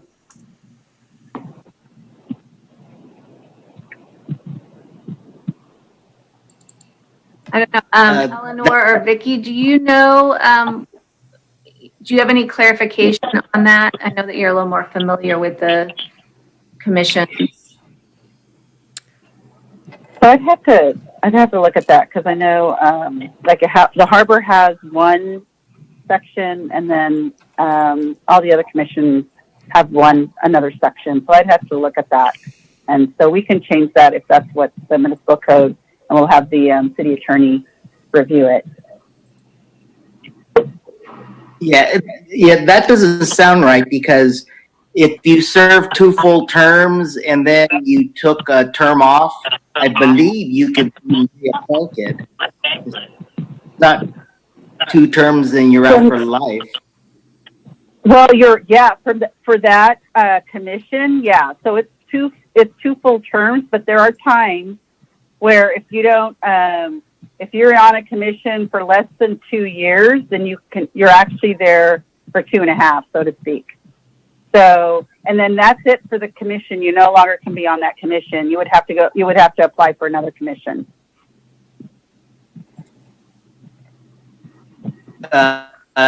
Meaning for the rest of your life, or just until? Yeah, for the rest of your life. I thought it was just consecutive. Pardon? Oh, I didn't hear what you said. But it's for the rest of your life. You can no longer be on a commission after you've done 2 4-year terms, or you can do 2 4-year terms or a partial if it's under 2 years. That's the only way you can do another 4. Okay. Or as then Commissioner Rodriguez is until that seat is fulfilled. Which I think is addressed. So it just seems. Okay. So to that, then Ralph, you're correct. It would be 2 full terms. Yep. Yeah, it sounds like it's under 2-9.100. It doesn't have a separate one under Planning Commission, so it's under the uniform regulations for it. Thank you. Okay. Paragraph C: no person shall serve more than 2 full terms on the same board or commission. Perfect. Yep. Then okay, I would thank you, Ralph. I would recommend then that you adopt the amended bylaws with that correction.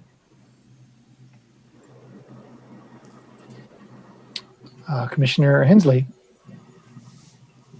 Yeah, I didn't have any comments or issues with the proposed changes, but I did have a question for the other commissioners. One of the things in the bylaws is that this commission will start at 7 p.m.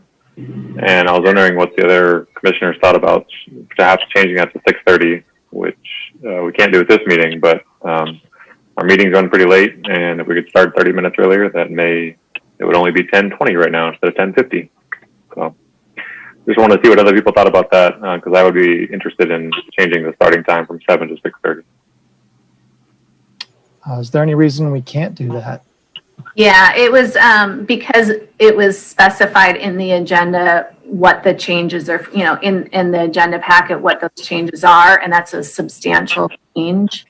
That if you just made that now and nobody knew about it, next meeting starts at 6:30 and somebody thought it was going to start at 7. not giving them that opportunity. So the recommendation would be that you could do a referral to staff to bring that back at the next meeting as a resolution to change the bylaws. Could we take the commissioner's temperature to see if people are receptive to that? Yeah. Even though it's not an agenda, I mean, it is an agenda item, but could we just an informal poll at this point? Well, yeah, because you're talking about it you're not deciding on it, and you would have to make that referral that you would all agree to anyway. So you have an understanding if people feel that. So I'd be interested in that as well, particularly since we're doing everything via Zoom right now. In person, maybe 7 makes more sense, but when we're doing it from home anyway, I'm fine with 6:30 or even 6, I guess. So what do other commissioners think about making that change in the future? Anyone have any thoughts? Commissioner Strutzenberg. I would agree with it. I would even be willing to go to 6 o'clock like City Council does. Some of that may conflict with other people's work schedules, but no problem with 6:30. I'd even go to 6. I prefer 7. For 7, okay. Does 6:30 work well for everyone, or is 6:30 not good? Is 7 still better for some people?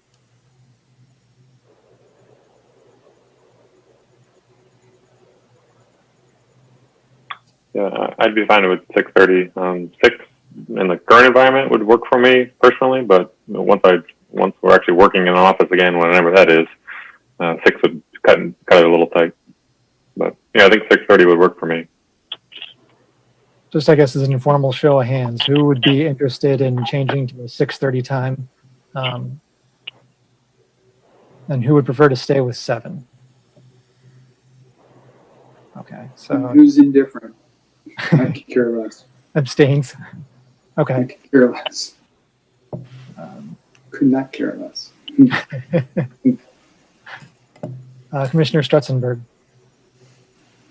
Yeah, kind of a separate question, just a clarification. I don't think there's any changes we need to do here, but if the quorum is defined as, for our case, 4 members, and then with there was another thing with abstentions. I was going to propose that the wording for abstaining, that we should add in there that a reason should be given why they are abstaining, because we've gotten that clarification, I think, from the city attorney's office that they really want a reason with any abstention. So that was one thing. And then the other question was, if we had, for example, 5, we would have a quorum, but if 2 abstained, would the 3 votes still be a majority, or would the 3 votes no longer be a majority?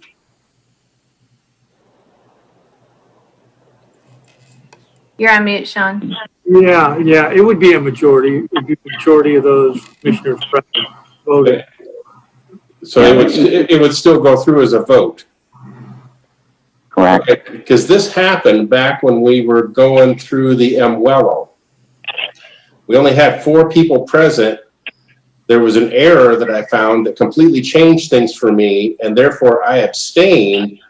And we were told at that time, and I believe it was Antonio that was there for that we couldn't vote on it because with 1 abstaining, we only had 3 voting members remaining, and we no longer had a quorum. Oh. No, you quorum vote to abstain, but I'll let Eleanor answer that. Yeah, I'll have to look into that because I didn't realize we had that problem. It happened. There was one meeting, and I don't remember the date, but I know that the topic was the MWELO documents, and there was a error in the way the code was proposed to be written that completely changed it when it was corrected. And I abstained because I just didn't have time to go through it all with that change, and therefore we couldn't vote because there was only 3 votes remaining. No, I think I know there's been times where it's like if it's a 3-1, then it still passes. So if I'd have voted no, it would have passed. But because I abstained, I was told that we could no longer vote because we didn't have a voting quorum. Yeah, I'll have to look at that. I don't remember. I didn't hear about that. It was an oddball thing that came up. And an example would be if there was 5 of us present and 2 abstained for some reason, you'd be left with 3 and you couldn't vote anymore, maybe. But I think that'd be a good thing for us to clarify. Yeah, and then I agree with the abstain where you have to give a reason, because you're right, that did come up. That should be included in there. Yeah, that's in section 3 under Article 8. Yeah, I see it. I see it right here. Mm-hmm. And Brandy, is that the kind of thing we can add in at this meeting, or do we need to bring that one back? I think if you're going to bring back just because even though that's something that the city council has determined, the city attorney has determined, I think that it may be substantial enough of a change to this versus the other thing was a correction based on what the code is. This, I think, is going to be substantial enough language change. And I'd rather err on the side of caution if we're going to be bringing this back in September for, another amendment.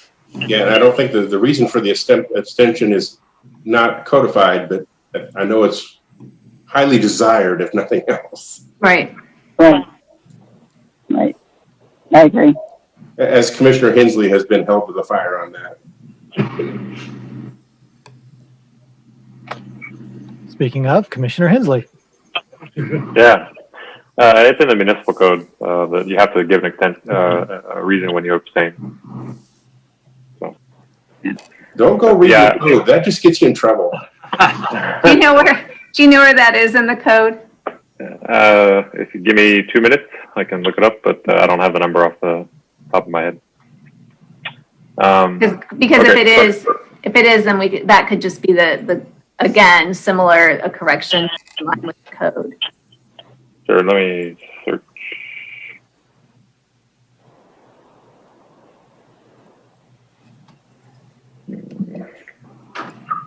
Just like to point out right now that this meeting seems to be getting very unruly. So under section 5, I'd like to ask for a police officer to clear this.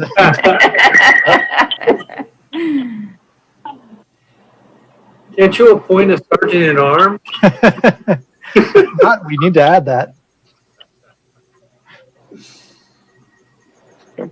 Yeah, I'll have to look for it, but I'll put it. No, I found it. It's under 2-9.102 procedure. It's the following procedure shall be followed by boards and commissions at public meetings. Each member of a board or commission shall vote unless he or she states the reasons for abstention for the record. Thank you, Matt. I'm going to have to start reading the code.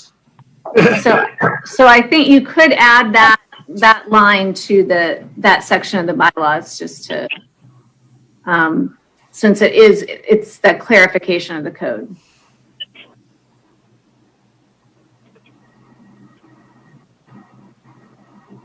Okay. If there's no other questions or comments, then just to confirm from staff, so we're going to approve the changes to the Planning Commission bylaws with the edit of let me find it again. With the edit of the abstention. With adding the language about from the municipal code about abstaining from a vote under section 3 and the other edit. Section 1. Commissioner Stutzenberg, do you remember where the other edit was? Section 8, I believe, is the abstention one.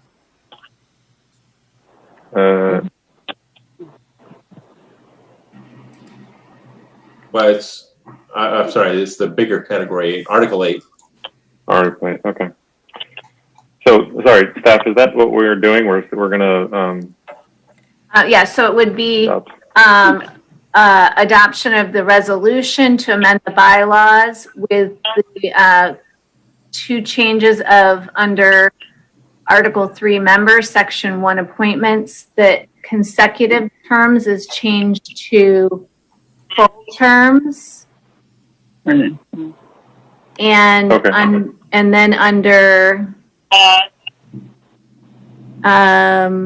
Article, what is that, 8, voting, Section 3, abstaining from voting, adding the language from the Municipal Code 2-9.102 Procedure A regarding abstention for the record to that section.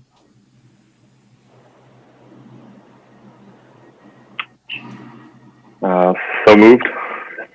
Wait, just a second. Was the other major change to this the order of agenda where we moved up the participation on non-agenda items? That's already part of the resolution. That is okay. That's already, yeah, but that was So the these other are the major two. change. These are the two additional corrections or Right. 2 additional changes. Right.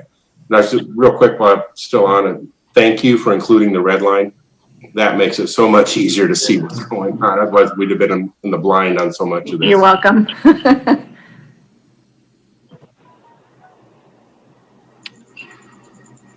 A motion by Commissioner Hensley. Is there a second? Second by Commissioner Strutzenberg. A motion and a second. I'm going to wing it and go off the Zoom list. Commissioner Ung, Yes. Commissioner Rodriguez, Yes. Commissioner Hensley, Yes. Commissioner Strutzenberg. Yes. Did I miss anyone? Because the list is now moving. Yes. Commissioner Commissioner Topero. Topero. Sorry, it's jumping around on me. Thank you. And I also vote yes. Should not. Darn you, Zoom. Okay.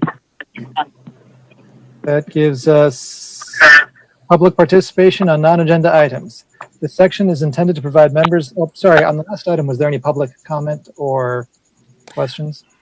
No, there was not. Sorry, thank you. Thank you for asking. Public participation on non-agenda items. This section is intended to provide members of the public with the opportunity to comment on any subject that does not appear on this agenda for action. This section is limited to 30 minutes. Each speaker will be afforded 3 minutes to address the commission. Each speaker will be permitted to speak only once. Written requests, if any, will be considered first under this section. And I believe we do have some e-comments for that, or at least one. We do have any comment and analyst Portalese will read it off. Thank you. From Leigh Gasparovich, Ms. Forbes mentioned that ADU ordinances will be covered on the September agenda. Are there ordinance changes that will be proposed? And if so, when will these be made available for public comment? And how would these impact homeowners that have submitted an ADU to planning? Will there be distinctions made for R1 versus R2 lots? That concludes the comment.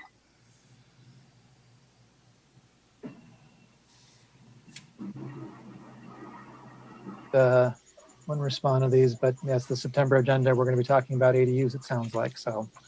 There will be amendments to the ordinance because our ordinance is null and void right now because of the changes to the state regulations. As I had presented, I believe at the May Planning Commission meeting, and those will be made available the day of the public hearing notice, which I believe will be September 3rd. So it'll be those will be available to the public on September 3rd. Perfect, thank you. Any other public comments of any type? Anyone dialed in? No, sir. Okay, that brings us to commission items and referrals to staff. Does anyone have any commission referrals or items? Commissioner Hensley.